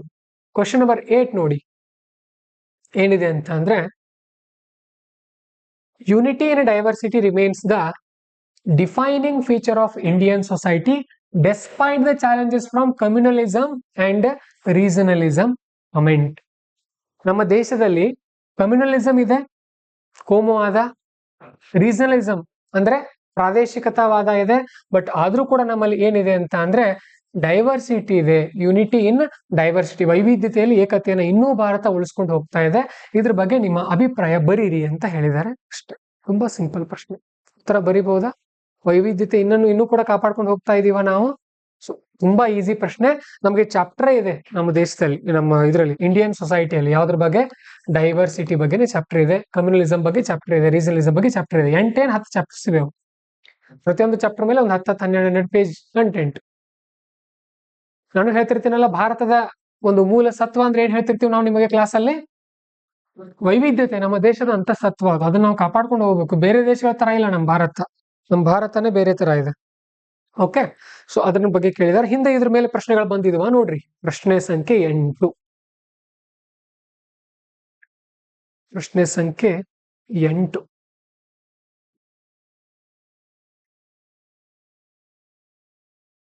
ರೀಜನಲಿಸಂ ಬಗ್ಗೆ ಕೇಳಿದ್ದಾರೆ, ಸೆಕ್ಯುಲರಿಸಂ ಇದೆ, ಡೈವರ್ಸಿಟಿ ಇದೆ, ಲಿಂಗ್ವಿಸ್ಟಿಕ್ ಸ್ಟೇಟ್ ರೀಜನಲಿಸಂ ಬಗ್ಗೆ ಇದೆ, ಡೈವರ್ಸಿಟಿ ಕಮ್ಯುನಲಿಸಂ ಬಗ್ಗೆ ಇದೆ, ಕಮ್ಯುನಲಿಸಂ ಬಗ್ಗೆ ಇದೆ, ಕಲ್ಚರಲ್ ಡೈವರ್ಸಿಟಿ ಬಗ್ಗೆ ಇದೆ, ರೀಜನಲಿಸಂ ಇದೆ, ಸೆಕ್ಯುಲರಿಸಂ ಇದೆ, ಕಮ್ಯುನಲಿಸಂ, ಕಲ್ಚರಲ್ ಡೈವರ್ಸಿಟಿ, ಇವೆಲ್ಲ ಚಾಪ್ಟರ್ ನೇಮ್ಗಳು. ಆಕ್ಚುಲಿ ಇದರಿಂದಾನೇ ಬರುತ್ತೆ ಪ್ರಶ್ನೆಗಳು. ಪ್ರತಿ ವರ್ಷ ಫಿಕ್ಸ್ ಅವೇ ಪ್ರಶ್ನೆ, ಅವೇ ಟಾಪಿಕ್. ಪ್ರಶ್ನೆ ಮಾಡೆಲ್ ನ ಮಾತ್ರ ಚೇಂಜ್ ಮಾಡಿರ್ತಾರೆ ಅವರು, ಟಾಪಿಕ್ ಸೇಮ್ ಇರುತ್ತೆ. ಓಕೆ, ನೆಕ್ಸ್ಟ್ ಪ್ರಶ್ನೆ ಸಂಖ್ಯೆ 9 ನೋಡಿ. How do you understand disability? Disability ಅಂತ ಅಂದ್ರೆ ಇಲ್ಲಿ ಫಿಸಿಕಲಿ ಚಾಲೆಂಜ್ ಇರ್ತಾರಲ್ಲ ಅವ್ರ ಬಗ್ಗೆ. Very good Parashuram. Substantiate the need for inclusive policy framework in India in this regard. Physically challenge ಇರ್ತಾರಲ್ಲ, ಸೊ ಅವರನ್ನ ನೀವು ಹೇಗೆ ಅರ್ಥ ಮಾಡ್ಕೊಳ್ತೀರಿ? ಮೊದಲನೇದು. ಎರಡನೇದು, ಈ ಫಿಸಿಕಲಿ ಚಾಲೆಂಜ್ ಇರ್ತಾರಲ್ಲ, ಡಿಸಬಿಲಿಟಿ ಇರುತ್ತಲ್ಲ, ಅವರನ್ನ ನಾವು ಇನ್ಕ್ಲೂಡ್ ಮಾಡ್ಕೊಳ್ಳೋಕೆ ಎಲ್ಲಿ? ನಮ್ಮ ದೇಶದ ವ್ಯವಸ್ಥೆಯಲ್ಲಿ ಏನೇನು ಪಾಲಿಸಿ ಫ್ರೇಮ್ವರ್ಕ್ ಬದಲಾವಣೆ ಆಗಬೇಕು ನೀವು ಹೇಳ್ರಿ ಅಂತ ಹೇಳ್ತಾ ಇದಾರೆ ಅವರು. ಪ್ರಶ್ನೆ ತುಂಬಾ ದೊಡ್ಡದು ಅನ್ಸುತ್ತೆ, ಆದ್ರೆ ತುಂಬಾ ಈಸಿ ಇದೆ. ಹೇಳ್ರಿ ಸಿಂಪಲ್ ಆಗಿ. ಮೊದಲನೇದು, ಫಿಸಿಕಲಿ ಚಾಲೆಂಜ್ ಇರ್ತಾರೆ, ಒಬ್ರು ಯಾರಿಗೂ ಕಾಲ್ ಇರಲ್ಲ ಪಾಪ. ಓಕೆ, ಅವ್ರ ಬಸ್ಸಲ್ಲಿ ಏರ್ಬೋದಾ? ಇಲ್ಲ. ಬಸ್ ಸ್ಟ್ಯಾಂಡ್ ಗಳಲ್ಲೆಲ್ಲ ಈಸಿಯಾಗಿ ಹೋಗ್ಬೋದು. ಅವ್ರಿಗೋಸ್ಕರ ಏನ್ ಮಾಡ್ತಾರೆ? ರ್ಯಾಂಪ್ ಗಳನ್ನ ಮಾಡಿರ್ತಾರೆ, ನೋಡಿದಿರಿ? ಸೊ ಆ ತರ ಎಲ್ಲ ಸಿಸ್ಟಮ್ ಮಾಡೋದು. ಒಂದು ಎಕ್ಸಾಂಪಲ್ ಇದು. ಮತ್ತೆ ಸೊ ಡಿಸೇಬಲ್ ಅಂದ್ರೆ ಬರೀ ಕಾಲ್ ಇಲ್ದೇ ಇರೋರು ಇರ್ತಾರೆ, ಬಹಳಷ್ಟು ರೀತಿಯಲ್ಲಿ ತೊಂದರೆಗಳು ಇರುತ್ತಲ್ಲ ಅವ್ರಿಗೆ. ಕಣ್ಣಿಲ್ದೇ ಇರೋರು ಇರ್ತಾರೆ, ಕಿವಿ ಇಲ್ದೇ ಇರೋರು ಇರ್ತಾರೆ, ಮಾತಿಲ್ದೇ ಇರೋರು ಇರ್ತಾರೆ. ಅಂತವ್ರಿಗೆ ಸರ್ಕಾರ ಏನೇನ್ ಮಾಡ್ಬೇಕು ಅಂತ ಕೇಳಿದ್ದಾರೆ ಬೇರೆ ಬೇರೆ ಡಿಪಾರ್ಟ್ಮೆಂಟ್ ಗಳಲ್ಲಿ. ನೀವು 1 ವರ್ಷ UPSC ಓದಿದ್ರೆ ಒಂದು 7-8 ಪಾಯಿಂಟ್ ಜನರೇಟ್ ಮಾಡ್ತೀರಿ ಇಲ್ಲಿ ವಿತ್ ಎಕ್ಸಾಂಪಲ್. ಈಗ ಒಂದು ಎಕ್ಸಾಂಪಲ್ ಕೊಟ್ಟೆ ನಾನು ನಿಮಗೆ. ಸ್ಕೂಲ್ಗಳಲ್ಲೆಲ್ಲ ಏನೇನ್ ಮಾಡ್ಬೋದು ಅವ್ರಿಗೆ, ಆ ತರ ಎಲ್ಲ ಬರಿಬಹುದು. ಪ್ರಶ್ನೆ ಸಂಖ್ಯೆ 9 ಇದು. ಇದು ಯಾಕೆ ಬಂದಿದೆ ಅಂತ ಅಂದ್ರೆ, ಟಾಪಿಕ್ ಏನಿದೆ, ಸೊಸೈಟಿಯಲ್ಲಿ ಇರ್ತಾರೋ ಇಲ್ವೋ ಅವರು, ಆ ತರ ಸುಮ್ನೆ ಕೇಳಲ್ಲ. ಏನೇನು ಕೆಲವೊಬ್ರು ಹೇಳ್ತಾರೆ UPSC ಎವ್ರಿಥಿಂಗ್ ಅಂಡರ್ ದ ಸನ್, ಆ ತರ ಇಲ್ಲ. UPSC ನಲ್ಲಿ ಸಿಲೆಬಸ್ ಇದೆ, ಅದರಿಂದ ಕೇಳ್ತಾರೆ ಅವರು. ಪ್ರಶ್ನೆ ಸಂಖ್ಯೆ 9 ಅಲ್ವಾ ಇದು? ಇದ್ರ ಬಗ್ಗೆ ನೋಡ್ರಿ. ಸೋಷಿಯಲ್ ಎಂಪವರ್ಮೆಂಟ್ ವಲ್ನರೇಬಲ್ ಗ್ರೂಪ್ಸ್ ಅಂತ ಒಂದು ಚಾಪ್ಟರ್ ಬರುತ್ತೆ, ದುರ್ಬಲ ವರ್ಗಗಳು ಅಂತ ಹೇಳಿ. ಆ ಚಾಪ್ಟರ್ ಅಲ್ಲಿ ಒಂದು 8 ಪಾಯಿಂಟ್ ಸಿಗುತ್ತೆ ನಿಮಗೆ, ಈ ತರ ಫಿಸಿಕಲಿ ಚಾಲೆಂಜ್ ಇದ್ದವ್ರಿಗೆ ಏನೇನ್ ಮಾಡ್ಬೇಕು ಅಂತ. Social exclusion, affirmative action, empowerment. Social exclusion, ಸಮಾಜದಿಂದ ಹೊರಗೆ ಉಳಿದಿರೋರು, ಅವರಿಗೋಸ್ಕರ ಏನೇನ್ ಸರ್ಕಾರ, ಅಫಾರ್ಮೇಟಿವ್ ಅಂದ್ರೆ ಪಾಸಿಟಿವ್ ಕ್ರಮಗಳನ್ನ ಕೈಗೊಳ್ಬೇಕು ಅಂತ ಕೇಳ್ತಾ ಇದ್ದಾರೆ. ಅವರಿಗೆ ನೇಮಕಾತಿಗಳಲ್ಲೆಲ್ಲ ವಿಶೇಷ ಮೀಸಲಾತಿ ಕೊಡೋದು ಪಾಸಿಟಿವ್ ಅಲ್ವಾ? ಅದು ಒಂದು ಪಾಯಿಂಟ್ ಆಗುತ್ತೆ. ಅಂತವ್ರಿಗೆಲ್ಲ ಅವಕಾಶ ಮಾಡಿಕೊಡೋದು. Gender equality, affirmative action and social disparities. ಸಾಮಾಜಿಕ ಅಸಮಾನತೆಗಳು ಮತ್ತು ಸರ್ಕಾರ ಅದಕ್ಕೆ ಏನ್ ಮಾಡಬೇಕು, ಹಿಂದೆ ಕೇಳಿರುವಂತ ಪ್ರಶ್ನೆಗಳ ಆಧಾರದಲ್ಲಿ ಬಂದಿದೆ ಇದು ಕೂಡ. ನೆಕ್ಸ್ಟ್ ನೋಡಿ, ಪ್ರಶ್ನೆ ಸಂಖ್ಯೆ 10.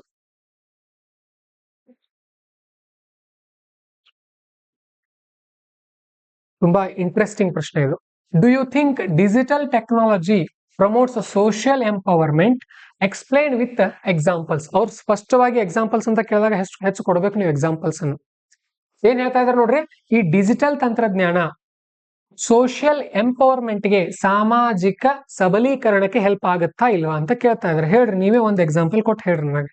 ಹೌದೋ ಇಲ್ಲೋ ಮೊದಲು ಏನ್ ಕೇಳ್ತಾ, ಮೊದಲು ಹೌದೋ ಇಲ್ಲೋ ಅನ್ನೋದನ್ನ ಮೊದಲು ನೀವು PTKಲಿ ಹೇಳ್ಬೇಕು.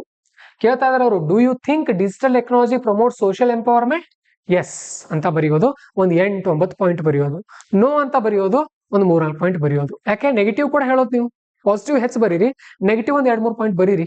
ಯಾಕಂದ್ರೆ ಡಿಜಿಟಲ್ ಇಂದ ಪಾಸಿಟಿವ್ಸ್ ಇದೆ, ನೆಗೆಟಿವ್ಸ್ ಇದೆ ಅಲ್ವಾ. ಸೊ ಈ ತರ ನೀವು ಯಾವಾಗ ಥಿಂಕ್ ಮಾಡ್ತೀರಿ ಅಂದ್ರೆ 1 ವರ್ಷ ಆದ್ಮೇಲೆ ಬರುತ್ತೆ ನಾಲೆಜ್. ಹೇಳ್ರಿ. ಹಾ ಹೌದಲ್ಲ. ಈಗ ಯಾವ ಮಕ್ಕಳು ಇಂಗ್ಲಿಷ್ ಅಲ್ಲಿ ವೀಕ್ ಇದಾರೆ, ಎಕ್ಸಾಂಪಲ್ ಈಗ ಶಾಲೆಯಲ್ಲಿ ಒಳ್ಳೆ ಟೀಚರ್ಸ್ ಇರಲ್ಲ ಅಂದ್ರೆ ಡಿಜಿಟಲ್ ಕಲಿತಾರೆ ಅವರು. ಮೊದಲನೇ ಎಜುಕೇಶನ್ ಹೆಲ್ಪ್ ಆಗುತ್ತೆ, ಮತ್ತೆ ಟೆಲಿಮೆಡಿಸಿನ್ಗೆ ಅನುಕೂಲ ಆಗುತ್ತೆ, ಮತ್ತೆ ಸಾಮಾಜಿಕ ಸಬಲೀಕರಣ ಎಲ್ಲರನ್ನ ತಗೊಳ್ಬೇಕು ನೀವು ಇದರಲ್ಲಿ. ಹಾ ಯಾವ್ದಂದ್ರಿ? ಡಿರೆಗ್ಯುಲೇಷನ್ ಯಾವುದು? ಅದಿಲ್ಲಿ ಹೆಲ್ಪ್ ಆಗುತ್ತೆ. ಡಿಜಿಟಲ್ ಟೆಕ್ನಾಲಜಿ ಈಸಿ ಮಾಡೋದ್ರಿಂದ ಅಂತೀರಿ.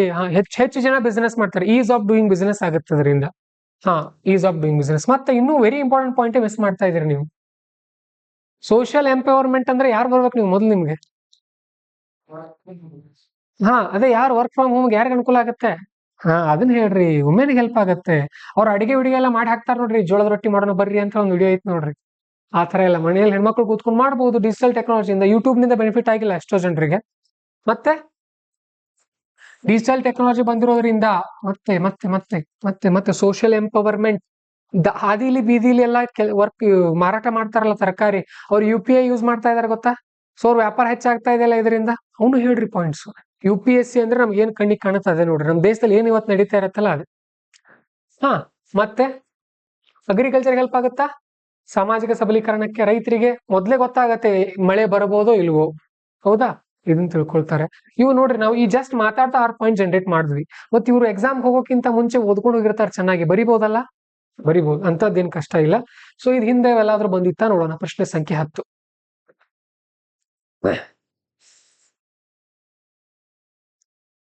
ಭಾರತ ಸರ್ಕಾರದ ಡಿಜಿಟಲ್ ಇನಿಷಿಯೇಟಿವ್ ಮೇಲೆ 2020ರಲ್ಲಿ ಪ್ರಶ್ನೆ ಬಂದಿದೆ.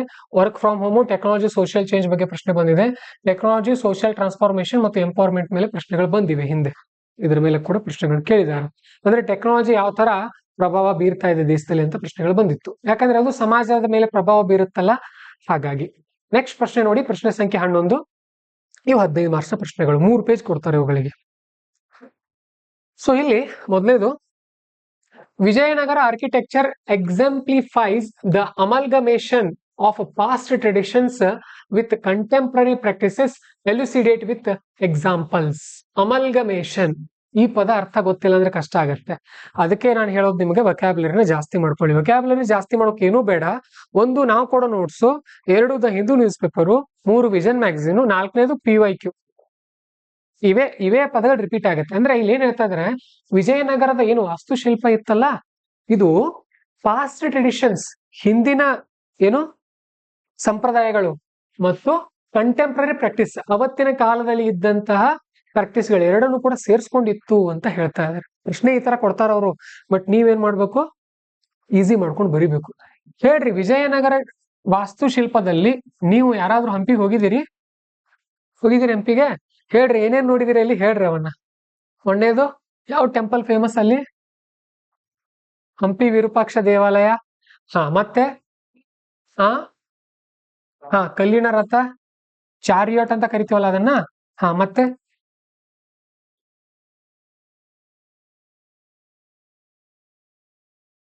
ಸಾಶ್ವೆ ಗಣಪತಿ ಏನೋ ಇದೆಯಲ್ಲ ಅದು. ಕನ್ನಡದವ್ರಿಗೆ ಈಸಿ ನೋಡ್ರಿ ಬರೆಯೋಕೆ. ಇಂಗ್ಲಿಷ್ ಅವ್ರು ಏನಂತ ನೋಡ್ಕೋರಿ ನೀವು ಅದಕ್ಕೆ. ಗಣಪತಿ. ಮತ್ತೆ ನೋಡಿ, ಈಗ ಸಿಂಪಲ್. ಈಗ ಅವರು ಪ್ರಶ್ನೆಗಳನ್ನ ಹೇಗ್ ಕೇಳ್ತಾರ ಅಂದ್ರೆ ನಿಮ್ಮನ್ನ ಕನ್ಫ್ಯೂಸ್ ಮಾಡೋಕ್ ಕೊಡ್ತಾರಪ್ಪ. ಅದಕ್ಕೆ ನೀವೇನ್ ಮಾಡ್ಬೇಕು, ಮೊದಲು ಅದೇನು ಅಂತ ತಿಳ್ಕೊಳ್ಬೇಕು. ಯಾವ್ದ್ರ ಬಗ್ಗೆ ಇದೆ? ಆರ್ಕಿಟೆಕ್ಚರ್, ವಾಸ್ತುಶಿಲ್ಪ ಅಲ್ಲ.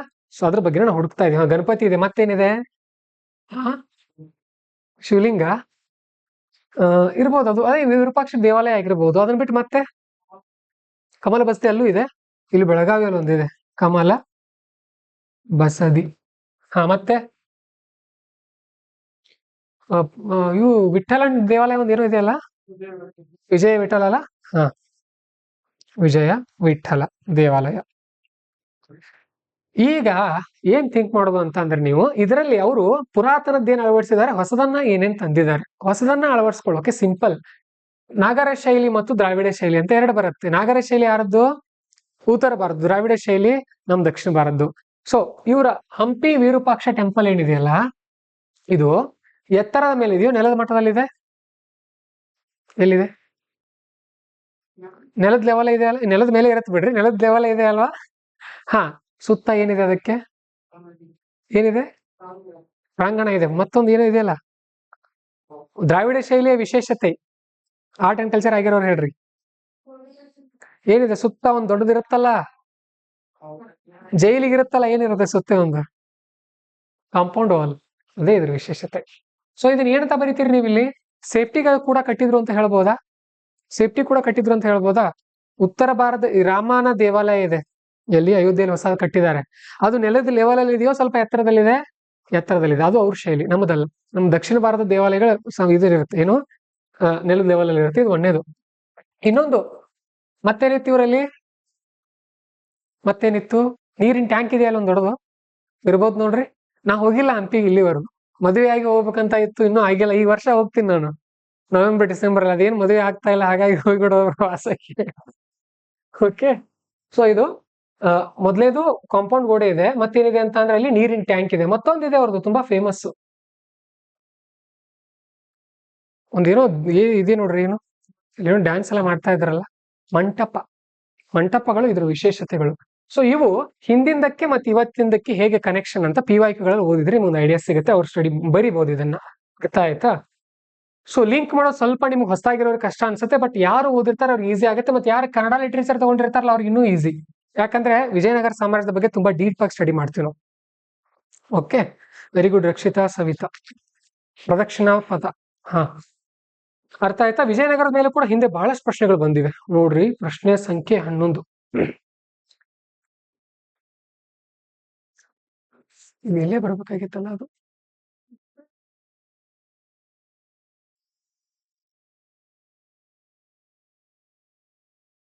ಪೂರ್ತಿ ಕೆಳಗೆ ಕೊಟ್ಟಿದ್ದಾರೆ ಅನ್ಸುತ್ತೆ.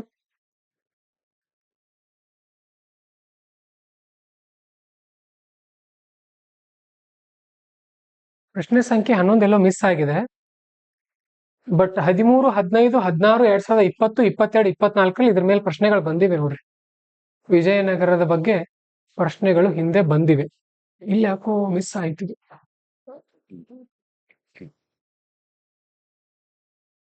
ಸರಿ, ನೆಕ್ಸ್ಟ್ ನೋಡಿ, ಪ್ರಶ್ನೆ ಸಂಖ್ಯೆ 12. Linguistic organisation of Indian states was driven by popular pressure from the below comment. ತುಂಬಾ ಈಸಿ ಪ್ರಶ್ನೆ. ಪೋಸ್ಟ್ ಇಂಡಿಪೆಂಡೆನ್ಸ್ ಹಿಸ್ಟ್ರಿನಲ್ಲಿ ನಾನೇ ಟೀಚ್ ಮಾಡಿದ್ದೀನಿ ಇದನ್ನ ಹೋದ ವರ್ಷ. ಭಾರತದಲ್ಲಿ ರಾಜ್ಯಗಳ ರಚನೆ ಏನಾಯ್ತಲ್ಲ, ಸೊ ರಾಜ್ಯಗಳ ರಚನೆ ಆದದ್ದು ಸರ್ಕಾರಗಳೇ ಮಾಡಿದ್ದಲ್ಲ, ಇವ್ರು ಬೇಡಿಕೆ ಕೊಟ್ರು. ಅವ್ರು ಏನ್ ಹೇಳ್ತಾ ಇದಾರೆ ಅಂದ್ರೆ, ಇಲ್ಲಿ ಭಾರತದಲ್ಲಿ ಏನು ರಾಜ್ಯಗಳ ಮರು ವಿಂಗಡಣೆ ಆಯ್ತಲ್ಲ, ಇದು driven by popular pressure from the below. ಕೆಳಗಿನವರು ಬೇಡಿಕೆ ಇಟ್ಟದ್ರಿಂದ ಆರಂಭ ಆಯ್ತು. ಉದಾಹರಣೆಗೆ ಕರ್ನಾಟಕದಲ್ಲಿ ರಾಜ್ಯಗಳ ರಚನೆಗೆ ಏನ್ ಆರಂಭ ಆಯ್ತು ಗೊತ್ತಾ? ಕರ್ನಾಟಕ ವಿದ್ಯಾವರ್ಧಕ ಸಂಘ ಅಂತ ಆರಂಭ ಆಗುತ್ತೆ. ಧಾರವಾಡದಲ್ಲೆಲ್ಲ ಹೋರಾಟ ಸ್ಟಾರ್ಟ್ ಮಾಡ್ತಾರೆ, ನಮಗೊಂದು ಪ್ರತ್ಯೇಕ ರಾಜ್ಯ ಬೇಕು, ಬಾಂಬೆನಲ್ಲಿ ನಾವ್ ಇರಲ್ಲ ಅಂತ ಹೇಳಿ. ಹಾಗೇನೆ ಒಬ್ರು ಉಪವಾಸ ಕೂತ್ಕೊಂಡು ಸಾಯ್ತಾರಲ್ಲ, ಯಾರು? ಶ್ರೀರಾಮುಲು ಅವರು. ಓಕೆ, ಹೊಟ್ಟಿ ಶ್ರೀರಾಮುಲು ಅಂತ ಆಂಧ್ರ ಪ್ರದೇಶದಲ್ಲಿ ಉಪವಾಸ ಕೂತ್ಕೊಂಡು ಮರಣ ಹೊಂತಾರೆ, ಅಲ್ಲಿ ರಚನೆ ಆಗ್ಬಿಡುತ್ತೆ. ಮತ್ತೆ ತಮಿಳ್ನಾಡಲ್ಲಿ ಹೋರಾಟಗಳು ಆರಂಭ ಆಗುತ್ತೆ, ಕೇರಳದಲ್ಲಿ ಹೋರಾಟಗಳು ಆರಂಭ ಆಗುತ್ತೆ. ಇವಿಷ್ಟು ಒಂದು 4 ಎಕ್ಸಾಂಪಲ್ ಈಗ ನಮಗೆ ಗೊತ್ತಿರೋದು. ಇನ್ನು ನೋಟ್ಸ್ ಓದ್ಕೊಂಡ್ರೆ ನಿಮ್ಗೆ ಇನ್ನೂ 4-5 ಎಕ್ಸ್ಟ್ರಾ ಪಾಯಿಂಟ್ ಸಿಗುತ್ತೆ. ಸರಿನಾ? ಈ ತರ ಈಸಿ ಇದೆಯಾ ಪ್ರಶ್ನೆ? ಈಸಿ ಇದೆ. ಅದು ಪೋಸ್ಟ್ ಇಂಡಿಪೆಂಡೆನ್ಸ್ ಹಿಸ್ಟ್ರಿಯಲ್ಲಿ ಕವರ್ ಆಗಿರುವಂತ ಟಾಪಿಕ್ ಇದು. ನೆಕ್ಸ್ಟ್ ಪ್ರಶ್ನೆ ನೋಡ್ರಿ. The model of planned economy was adopted in India to address the regional imbalances left behind by colonial rule. Comment. ತುಂಬಾ ಇಂಟ್ರೆಸ್ಟಿಂಗ್ ಪ್ರಶ್ನೆ ಇದು. ಎಷ್ಟೋ ಜನರಿಗೆ ಇದು ಗೊತ್ತಾಗಲ್ಲ, ಪ್ಲಾನೆಡ್ ಎಕನಾಮಿ ಅಂದ್ರೆ ಏನು ಅಂತ ಹೇಳಿ. ನೋಡಿ, ಭಾರತ ಸರ್ಕಾರ ಸ್ವಾತಂತ್ರ್ಯ ಸಿಕ್ಕ ನಂತರ ದೇಶ ತುಂಬಾ ಎಲ್ಲಾ ಕಡೆ ಎಲ್ಲಾ ತರ ಅಭಿವೃದ್ಧಿ ಮಾಡ್ಲಿಲ್ಲ. ಏನ್ ಮಾಡ್ತು ಅಂದ್ರೆ, ಯಾವ್ಯಾವ ಏರಿಯಾದಲ್ಲಿ ಏನೇನ್ ಕೊರತೆ ಇತ್ತಲ್ಲ ಆ ಭಾಗದ ಅಭಿವೃದ್ಧಿಗೋಸ್ಕರ ಒತ್ತು ಕೊಡ್ತು. ಸಿಂಪಲ್ ಆಗಿ 2 ಎಕ್ಸಾಂಪಲ್ ಕೊಡ್ತೀನಿ ನಾನು, ಉಳಿದಿರೋದು ನೀವು ಹುಡುಕ್ರಿ. ಒಂದೇದು, ನಮ್ಮ ದೇಶದಲ್ಲಿ ಸಾಮಾನ್ಯವಾಗಿ ನಿಮ್ಗೆ ಫ್ಯಾಕ್ಟ್ರಿಗಳೆಲ್ಲ ಯಾವ ಏರಿಯಾದಲ್ಲಿ ಕಂಡು ಬರುತ್ತೆ? ಸ್ಟೀಲ್ ಪ್ಲಾಂಟ್ಗಳೆಲ್ಲ, ಕಲ್ಲಿದ್ದಲು ಪ್ಲಾಂಟ್ಗಳೆಲ್ಲ ಎಲ್ಲಿ ಕಂಡು ಬರುತ್ತೆ ಜಾಸ್ತಿ? ಛತ್ತೀಸ್ಗಢ, ಜಾರ್ಖಂಡ್ ಏರಿಯಾದಲ್ಲೆಲ್ಲ. ಎಸ್, ಅಲ್ಲಿ ಏನ್ ಮಾಡಿದ್ರು ಅಂದ್ರೆ ಅವ್ರು ಕೈಗಾರಿಕೆಗಳನ್ನ ಕಟ್ಟಿದ್ರು. ಯಾಕೆ? ಆ ಭಾಗದಲ್ಲಿ ಏನಾಗಿತ್ತು? ಬಡತನ ಜಾಸ್ತಿ ಇತ್ತು, ತುಂಬಾ ಹಿಂದುಳಿದಿದ್ರು ಆ ಜನ. ಸೊ ಕೈಗಾರಿಕೆ ಕಟ್ಟಿದ್ರೆ ಫ್ಯಾಕ್ಟ್ರಿಗಳಾಗತ್ತೆ, ಫ್ಯಾಕ್ಟ್ರಿಯಿಂದ ಅಲ್ಲಿನ ಜನರಿಗೆ ಏನ್ ಸಿಗುತ್ತೆ? ಉದ್ಯೋಗ ಸಿಗುತ್ತೆ. ಇದು ಮೊದಲನೇದು. ಎರಡನೇದು, ಗ್ರೀನ್ ರೆವಲ್ಯೂಷನ್ ಮಾಡಿದ್ರು. ಈ ಗ್ರೀನ್ ರೆವಲ್ಯೂಷನ್ ಯಾವ ಭಾಗದಲ್ಲಿ ಹೆಚ್ಚು ಒತ್ತು ಕೊಟ್ಟರು ಗೊತ್ತಾ? ಹರಿಯಾಣ ಮತ್ತು UP. ಯಾಕೆ? ಅಲ್ಲಿ ಮೆಕ್ಕಲು ಮಣ್ಣು ಕೂಡ ಇತ್ತು, ನೀರಿನ ವ್ಯವಸ್ಥೆ ಚೆನ್ನಾಗಿ ಸಿಗ್ತಾ ಇತ್ತು, ಹಾಗೇನೆ ಜನಸಂಖ್ಯೆನೂ ಕೂಡ ಜಾಸ್ತಿ ಇತ್ತು. ಸೊ ಹಾಗೆ ಯಾವ್ಯಾವ ಏರಿಯಾದಲ್ಲಿ ಏನೇನು ಕೊರತೆ ಇತ್ತಲ್ಲ ಅದನ್ನ ಡೆವಲಪ್ ಮಾಡ್ಕೊಳ್ತಾ ಹೋದ್ರು. ಮುಂದೆ ಬರ್ತಾ ಬರ್ತಾ IT ರೆವಲ್ಯೂಷನ್ ಎಲ್ಲ ಆಯ್ತು, ಈ ಕಡೆ ದಕ್ಷಿಣ ಭಾರತದ ಕಡೆ ಜಾಸ್ತಿ ಆಯ್ತು, ಆಮೇಲೆ ಉತ್ತರದ ಕೂಡ ಹರಡಿತದು. ಸೊ ಹೀಗೆ ಏನಾಯ್ತು ಅಂತಂದ್ರೆ ದೇಶದ ತುಂಬಾ ಏನ್ ಮಾಡಿದೆ ಅಂದ್ರೆ ರೀಜನಲ್, ಪ್ರಾದೇಶಿಕವಾಗಿ ಏನೇನ್ ಕೊರತೆ ಇತ್ತಲ್ಲ ಅದನ್ನ ಭಾರತ ಸರ್ಕಾರ ಬ್ಯಾಲೆನ್ಸ್ ಮಾಡೋಕ್ ಮಾಡ್ತು. ಏನಾಗಿತ್ತು ಅಂದ್ರೆ ಇವರು ಬ್ರಿಟಿಷರ ಕಾಲದಲ್ಲಿ ಇವರು ತಮಗೆಲ್ಲ ಅನುಕೂಲ ಆಗತ್ತೆ ಆ ಭಾಗಗಳನ್ನ ಬೆಳೆಸಿಬಿಟ್ಟಿದ್ರು. ಇಡೀ ದೇಶವನ್ನ ಅಭಿವೃದ್ಧಿ ಮಾಡಿರ್ಲಿಲ್ಲ ಬ್ರಿಟಿಷರು. ಬಟ್ ಭಾರತ ಸರ್ಕಾರ ಏನ್ ಮಾಡ್ತು ಅಂದ್ರೆ ಯಾವ್ಯಾವ ರಾಜ್ಯಗಳು ಎಲ್ಲೆಲ್ಲಿ ಹಿಂದುಳಿದ್ವಲ್ಲ ಅದನ್ನ ನಿಧಾನವಾಗಿ ಮೇಲೆತ್ತೋಕ್ ಪ್ರಯತ್ನ ಪಟ್ಟಿತ್ತು. ಇದು ಗೊತ್ತಿರಲಿ ನಿಮ್ಗೆ. ಇದು ಪ್ರಶ್ನೆ 12-13 ಇದಾವ ಇಲ್ಲಿ.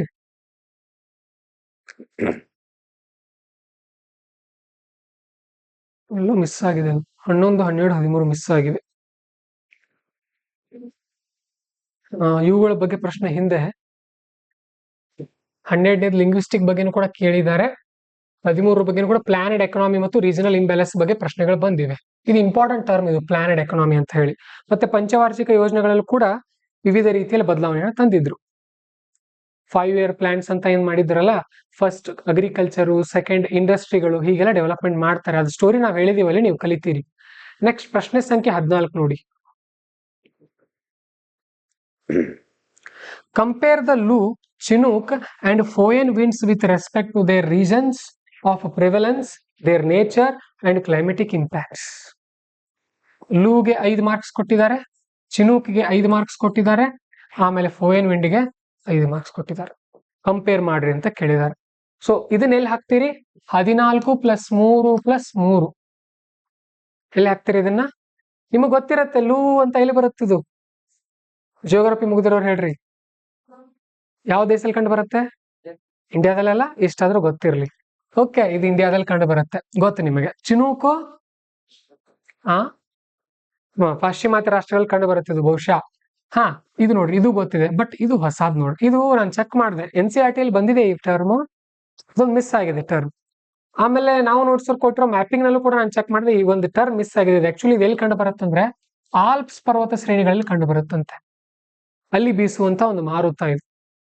ಓಕೆ, ಅಲ್ಲಿ ಬೀಸುವಂತ ಒಂದು ಮಾರುತ ಆಗಿದೆ. ಸರಿ, ಇದೊಂದು ನಿಮಗೆ ಗೊತ್ತಿಲ್ಲ ಅಂದ್ರೂ ಕೂಡ ನೀವು ಎಷ್ಟಕ್ಕೆ ಉತ್ತರಿಸಬಹುದು? ಇಲ್ಲಿ 10 ಮಾರ್ಕ್ಸ್ ಉತ್ತರಿಸಬಹುದು. ಮಿನಿಮಮ್ ನೀವು 3 ಮಾರ್ಕ್ಸ್, 3ರಿಂದ 4 ಮಾರ್ಕ್ಸ್ ಆದ್ರೂ ಸಿಗುತ್ತೆ ನಿಮ್ಗೆ. ಇದು ಕೂಡ ಇದರಲ್ಲಿ ಬಂತು. ಅರ್ಥ ಆಯ್ತಾ? ಸೊ 3 ಪ್ರಶ್ನೆಗಳು ಜಿಯೋಗ್ರಫಿಗೆ ಸೇರಿವೆ ನೋಡ್ರಿ ಇಲ್ಲಿ. ನೆನ್ಪಿಡ್ರಿ. ನೆಕ್ಸ್ಟ್ ಪ್ರಶ್ನೆ ಸಂಖ್ಯೆ 14 ನೋಡೋಣ, ಹಿಂದೆ ಎಲ್ಲಾದ್ರೂ ಕೇಳಿದಾರೆ ಇವುಗಳ ಮೇಲೆ ಪ್ರಶ್ನೆನ ಅಂತ. ಪ್ರಶ್ನೆ ಸಂಖ್ಯೆ 14 ನೋಡಿ. ಹಿಂದೆ ಇವರು ಟೆಂಪರೇಚರ್, ಅಟ್ಮಾಸ್ಫಿಯರಿಕ್ ಫಿನಾಮಿನಾ ಬಗ್ಗೆ ಕೇಳಿದ್ದಾರೆ, ಏರ್ ಮಾಸಸ್ಗಳ ಬಗ್ಗೆ ಪ್ರಶ್ನೆ ಬಂದಿವೆ. ಅಟ್ಮಾಸ್ಫಿಯರಿಕ್ ಫಿನಾಮಿನಾ ಇನ್ಕ್ಲೂಡಿಂಗ್ ಟ್ವಿಸ್ಟರ್ಸ್ ಬಗ್ಗೆ ಇದೇನು. ಸೊ ಪ್ರೆಷರ್, ಟೆಂಪರೇಚರ್, ವಿಂಡ್ಗಳ ಮೇಲೆ ಪ್ರಶ್ನೆಯನ್ನ ಕೇಳ್ತಾ ಇದ್ದಾರೆ ಅಂತ ರೆಗ್ಯುಲರ್ ಆಗಿ, ಅದಕ್ಕೋಸ್ಕರ ಬಂದಿರೋದು ಇದು. ಲೋಕಲ್ ವಿಂಡ್ಗಳ ಮೇಲೆ ಪ್ರಶ್ನೆ ಬಂದಿದೆ ಇದಷ್ಟೇ. 14ನೇದು. Next 15. Analyze the role of satellite-based technologies in achieving the climate-smart agriculture and food security in India. Vision magazine ಅಲ್ಲಿ ಪದೇ ಪದೇ ಬರ್ತಾ ಇತ್ತು, ನೆನಪಿದೆ ನಿಮಗೆ?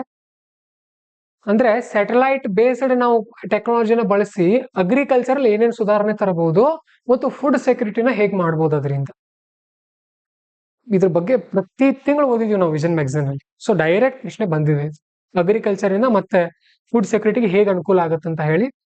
ಸ್ಯಾಟಲೈಟ್ ಬೇಸ್ಡ್, ಮತ್ತೆ ತುಂಬಾ ಈಸಿ ಆಗಿರೋ ಪ್ರಶ್ನೆ ಇದು. ಸೊ ಪ್ರಶ್ನೆ ಸಂಖ್ಯೆ 15 ಇಲ್ಲಿದೆ ನೋಡ್ರಿ. 2013ರಲ್ಲಿ ರಿಮೋಟ್ ಸೆನ್ಸಿಂಗ್ ಸ್ಪೇಸ್ ಟೆಕ್ನಾಲಜಿ ಬಗ್ಗೆ ಪ್ರಶ್ನೆ ಬಂದಿವೆ. 2015ರಲ್ಲಿ smart villages, geospatial development ಬಗ್ಗೆ, ಸ್ಮಾರ್ಟ್ ಸಿಟೀಸ್ ಬಗ್ಗೆ, IRNSS ಬಗ್ಗೆ ಪ್ರಶ್ನೆ ಬಂದಿದೆ ಹಿಂದೆ. ಹಾಗೇನೆ ಅಗ್ರಿಕಲ್ಚರ್ ಮತ್ತೆ ಕ್ಲೈಮೇಟ್ ಎನ್ವೈರ್ಮೆಂಟ್ ಟೆಕ್ನಾಲಜಿ ಬಗ್ಗೆ ಪ್ರಶ್ನೆಗಳು ಬಂದಿದೆ. ಸೊ IT ಮತ್ತೆ ಜಿಯೋಗ್ರಫಿ ಇಂಟರ್ಫೇಸ್ ಬಗ್ಗೆ ಕೇಳಿದ್ದಾರೆ. ಅಗ್ರಿಕಲ್ಚರ್ ರಿಸೋರ್ಸ್ಗಳ ಬಗ್ಗೆ ಕೂಡ ಪ್ರಶ್ನೆ ಬಂದಿದೆ. ಇವೆಲ್ಲ ಕೇಳ್ತಾರೆ ನೋಡ್ರಿ. ಒಂದು ವಿಶೇಷತೆ ಏನಂತ ಅಂದ್ರೆ ಆಕ್ಚುಲಿ ಸೈನ್ಸ್ ಅಂಡ್ ಟೆಕ್ನಾಲಜಿ ಮತ್ತು ಅಗ್ರಿಕಲ್ಚರ್ ನಮಗೆ ಬರಬೇಕಾಗಿರೋದು ಎಲ್ಲಿ GS ಪ್ರೀನಲ್ಲಿ, ಬಟ್ ಎಲ್ಲಿ ಕೇಳಿದಾರೆ ಈಗ ಈ ತರ ಒಂದೊಂದ್ಸರಿ ಮಾಡಿಬಿಡ್ತೀವಿ UPSC. ನೋಡೋಣ ನಮ್ಮ ಹುಡುಗರು ಎಷ್ಟು ನೆನ್ಪಿಟ್ಕೊಂಡಿದ್ದಾರೆ ಅಂತ ಹೇಳಿ ಚೆಕ್ ಮಾಡೋಕೆ. ಇದಕ್ಕೆ ನಾವು ಸ್ವಲ್ಪ ಜಾಗೃತರಾಗಿರ್ಬೇಕಷ್ಟೇ. ನೆಕ್ಸ್ಟ್ ಪ್ರಶ್ನೆ ಸಂಖ್ಯೆ 16 ನೋಡಿ.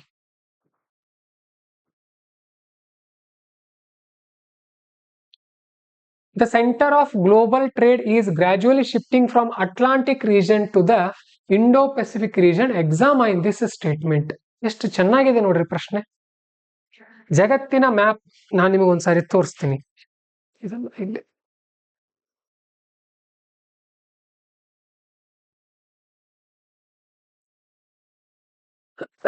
UPSC ಪ್ರಶ್ನೆ ಪತ್ರಿಕೆಗಳನ್ನ ಎಂಜಾಯ್ ಮಾಡ್ಬೇಕು ನೀವು, ಬೋರಿಂಗ್ ಆಗಿ ಓದಬಾರ್ದು ಅದನ್ನ.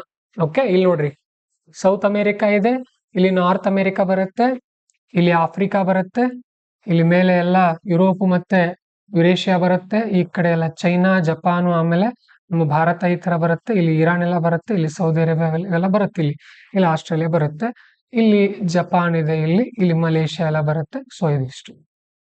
ಇದು ಯಾವ ಓಷಿಯನ್? Atlantic ocean. ಇದು ಪೆಸಿಫಿಕ್. ಇದನ್ನ ನೀವು ಸುತ್ತಿದ್ರಿ ಅಂತ ಅಂದ್ರೆ ಇದೂನು ಒಂದೇ ಅಂತ ಅರ್ಥ. ಓಕೆ, ಸೊ ಏನ್ ಹೇಳ್ತಾ ಇದಾರೆ ಅಂದ್ರೆ ಗ್ಲೋಬಲ್ ಟ್ರೇಡ್ ಮೊದಲು ಇಲ್ಲಿ ಹೆಚ್ಚು ನಡೀತಾ ಇತ್ತು, ಈ ಸಾಗರಗಳಲ್ಲಿ ಇಲ್ಲೆಲ್ಲ ವ್ಯಾಪಾರ ಹೆಚ್ಚು ನಡೀತಾ ಇತ್ತು, ಇದೀಗ ಶಿಫ್ಟ್ ಆಗಿ ಇಲ್ಲಿಗೆ ಬರ್ತಾ ಇದೆ ಅಂತ ಹೇಳ್ತಾ ಇದ್ದಾರೆ. ಕರೆಂಟ್ ಅಫೇರ್ಸ್ ಅಲ್ಲಿ ಓದ್ತಿರ್ತೀವ ನಾವು, ಬಹಳಷ್ಟು ಬದಲಾವಣೆಗಳು ಆಗ್ತಾ ಇವೆ ಇಲ್ಲಿ ಅಂತ. ಸೊ ನಿಮಗೆ ಎಕ್ಸಾಂಪಲ್ ಆಗಿ ಹೇಳ್ಬೇಕಂದ್ರೆ ಆಸಿಯಾನ್ ಬಗ್ಗೆ ಹೇಳಿದ್ದೀನಿ ನಾನು ನಿಮಗೆ, ಆಸಿಯಾನ್ ದೇಶಗಳ ಬಗ್ಗೆ ಅವ್ರ ಮೀಟಿಂಗ್ ಅಲ್ಲಿ ನಡೀತಾ ಇರುತ್ತೆ. ಇನ್ನು ಆಸ್ಟ್ರೇಲಿಯಾ, ಭಾರತ, ಜಪಾನ್ ಮತ್ತು ಅಮೆರಿಕಾದವರೆಲ್ಲ ಸೇರ್ಕೊಂಡು ಏನ್ ಮಾಡಿದ್ದಾರೆ, ಕ್ವಾಡ್ ಮಾಡಿದಾರಲ್ಲ. ಸೊ ಇದು ಯಾವ್ದಕ್ಕೆ ಅವ್ರು ಮಾಡ್ಕೊಂಡಿರೋದು, ಆಕ್ಚುಲಿ ಡಿಫೆನ್ಸ್ಗೋಸ್ಕರ ಮಾಡ್ಕೊಂಡಿದ್ದಾರೆ. ಬಟ್ ಅದರಿಂದ ಆ ದೇಶಗಳ ನಡುವೆ ಬಾಂಧವ್ಯ ಹೆಚ್ಚಾಗತ್ತಾ? ಸೊ ಆಗುತ್ತೆ. ಒಂದು 2 ಪಾಯಿಂಟ್ ಈಗ ನಾನು ನಿಮ್ಗೆ ಹೇಳ್ತೀನಿ, ಇನ್ನು ಬಹಳಷ್ಟು ನೀವು ಓದ್ಕೊಂಡು ಹೋಗಿದ್ರೆ ಬರುತ್ತೆ. ಒಂದು 7-8 ಪಾಯಿಂಟ್ ಜನರೇಟ್ ಮಾಡಬಹುದು ಇದಕ್ಕೆ. ಪ್ರಶ್ನೆ ಸಂಖ್ಯೆ ಎಷ್ಟದು? 16 ಅಲ್ವಾ? ಸೊ ಇದು ಎಲ್ಲಿ ಇದ್ರ ಮೇಲೆ ಪ್ರಶ್ನೆಗಳು ಹಿಂದೆ ಬಂದಿವ ಚೆಕ್ ಮಾಡೋಣ. ಎಸ್. ಸೊ 2014ರಲ್ಲಿ ಆಫ್ರಿಕಾ ರಿಸೋರ್ಸಸ್ ಗಳ ಬಗ್ಗೆ ಬಂದಿತ್ತು. 2016ರಲ್ಲಿ ಸೌತ್ ಚೈನಾ ಸೀಗಳ ಬಗ್ಗೆ ಬಂದಿದೆ. ಆರ್ಕ್ಟಿಕ್ ರಿಸೋರ್ಸ್ ಬಗ್ಗೆ 2018ರಲ್ಲಿ ಪ್ರಶ್ನೆ ಬಂದಿದೆ. ಸ್ಟ್ರೈಟ್ ಮತ್ತೆ ಇಸ್ತಮಸ್ತಗಳ ಬಗ್ಗೆ 2022ರಲ್ಲಿ, ಕೋಸ್ಟ್ ಲೈನ್ ಬಗ್ಗೆ 2023ರಲ್ಲಿ, ಮರಿ ಟೈಮ್ ಮತ್ತೆ ಜಿಯೋ ಪೊಲಿಟಿಕಲ್ ಜಿಯೋಗ್ರಾಫಿಕ್ ಥೀಮ್ಸ್ ಗಳ ಬಗ್ಗೆ 2024-25ರಲ್ಲಿ ಪ್ರಶ್ನೆಗಳು ಬಂದಿವೆ. ಓಕೆ, ಇದು ಬಹಳಷ್ಟು ಸುದ್ದಿಯಲ್ಲಿತ್ತಿದ್ದು, ಇಂಡೋ ಪೆಸಿಫಿಕ್ ರೀಜನ್. ಇದು ಈಗಲೂ ಕೂಡ ಪ್ರತಿ ತಿಂಗಳು ಸುದ್ದಿಯಲ್ಲಿ ಇರುತ್ತಿದ್ದು. ಸೊ ಹಾಗಾಗಿ ಇದ್ರ ಮೇಲೆ ಪ್ರಶ್ನೆ ಬಂದಿದೆ. ನೆಕ್ಸ್ಟ್ ಪ್ರಶ್ನೆ ಸಂಖ್ಯೆ 17 ನೋಡಿ.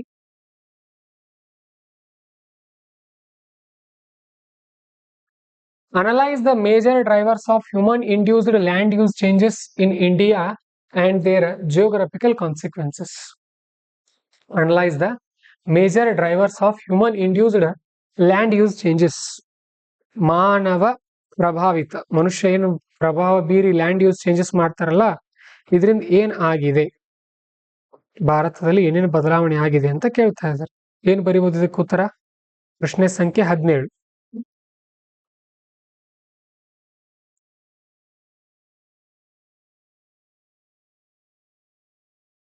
ಏನೇನಾಗ್ತಾ ಇದೆ? ಮನುಷ್ಯ ಭೂಮಿಯನ್ನ ಬಳಸೋದ್ರಿಂದ ಏನೇನಾಗ್ತಾ ಇದೆ ಇಮ್ಯಾಜಿನ್ ಮಾಡ್ಕೊಡ್ರಿ. ಭೂಮಿ ಮೇಲೆ ಏನೂ ಇಲ್ಲ, ಈಗ ಮನುಷ್ಯ ಬಂದ ಏನೇನ್ ಮಾಡ್ದ? ಅವು ನೆಗೆಟಿವ್ಸ್. ಪಾಸಿಟಿವ್ಸ್ ಏನೇನಾದ್ರು ಹೇಳ್ರಿ. ಮನುಷ್ಯ ಏನೇನ್ ಮಾಡಿದಾನೆ ಭೂಮಿ ಮೇಲೆ?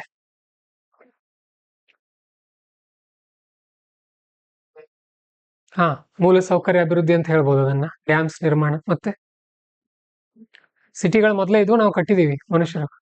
ನಗರೀಕರಣ, ಅರ್ಬನೈಸೇಷನ್, ಮತ್ತೆ ಫ್ಯಾಕ್ಟ್ರಿಗಳು ಮೊದಲೇ ಇದ್ವು, ಮನುಷ್ಯ ಮಾಡಿದಾನೆ.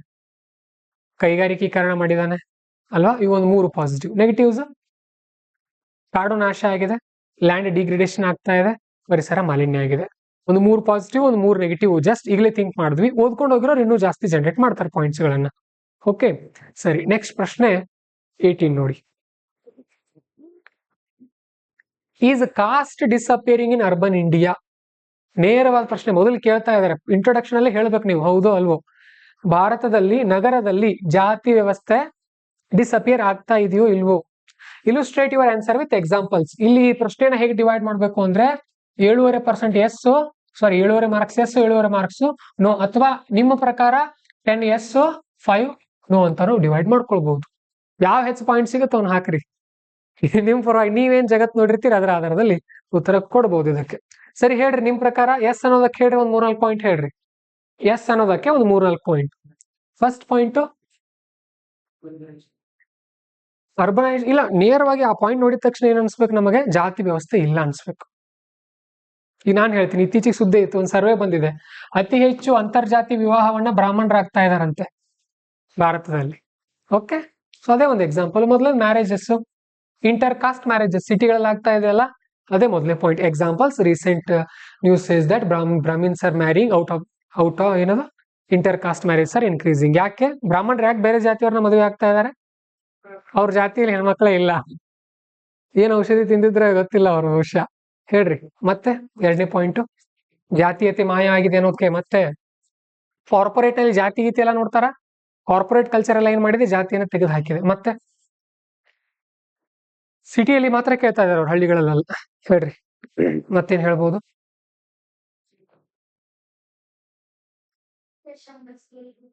ಹಾ, ಎಸ್, ಅದು ಕೂಡ ಹೇಳ್ಬೋದು. ಎಜುಕೇಶನ್ ಇಂದ ಏನಾಗ್ತಾ ಇದೆ? ಜಾತಿ ಬಗ್ಗೆ ನಾಲೆಜ್ ಬರ್ತಾ ಇದೆ. ಮತ್ತೆ ಇವೆಲ್ಲ ಏನಪ್ಪ ಇವು ಡೆಲಿವರಿ ಬಾಯ್ಸ್ ಇರ್ತಾರಲ್ಲ, ಅವನ್ನೆಲ್ಲ ಜಾತಿ ಗೀತಿ ನೋಡ್ತಾರ?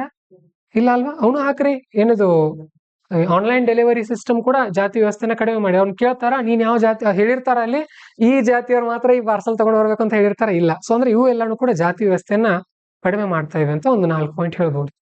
ಇಲ್ಲ ಇನ್ನೂ ಜಾತಿ ಇದೆ ಅನ್ನೋದಕ್ಕೆ ಹೇಳ್ರಿ. ಹೇಳ್ರಿ. ಹಾ, ರಿಸರ್ವೇಶನ್ ಹೇಗೆ ಹೇಳ್ತೀರಿ? ಅಂದ್ರೆ ಪ್ರೂವ್ ಹೇಗ್ ಮಾಡೋರು ನೀವು?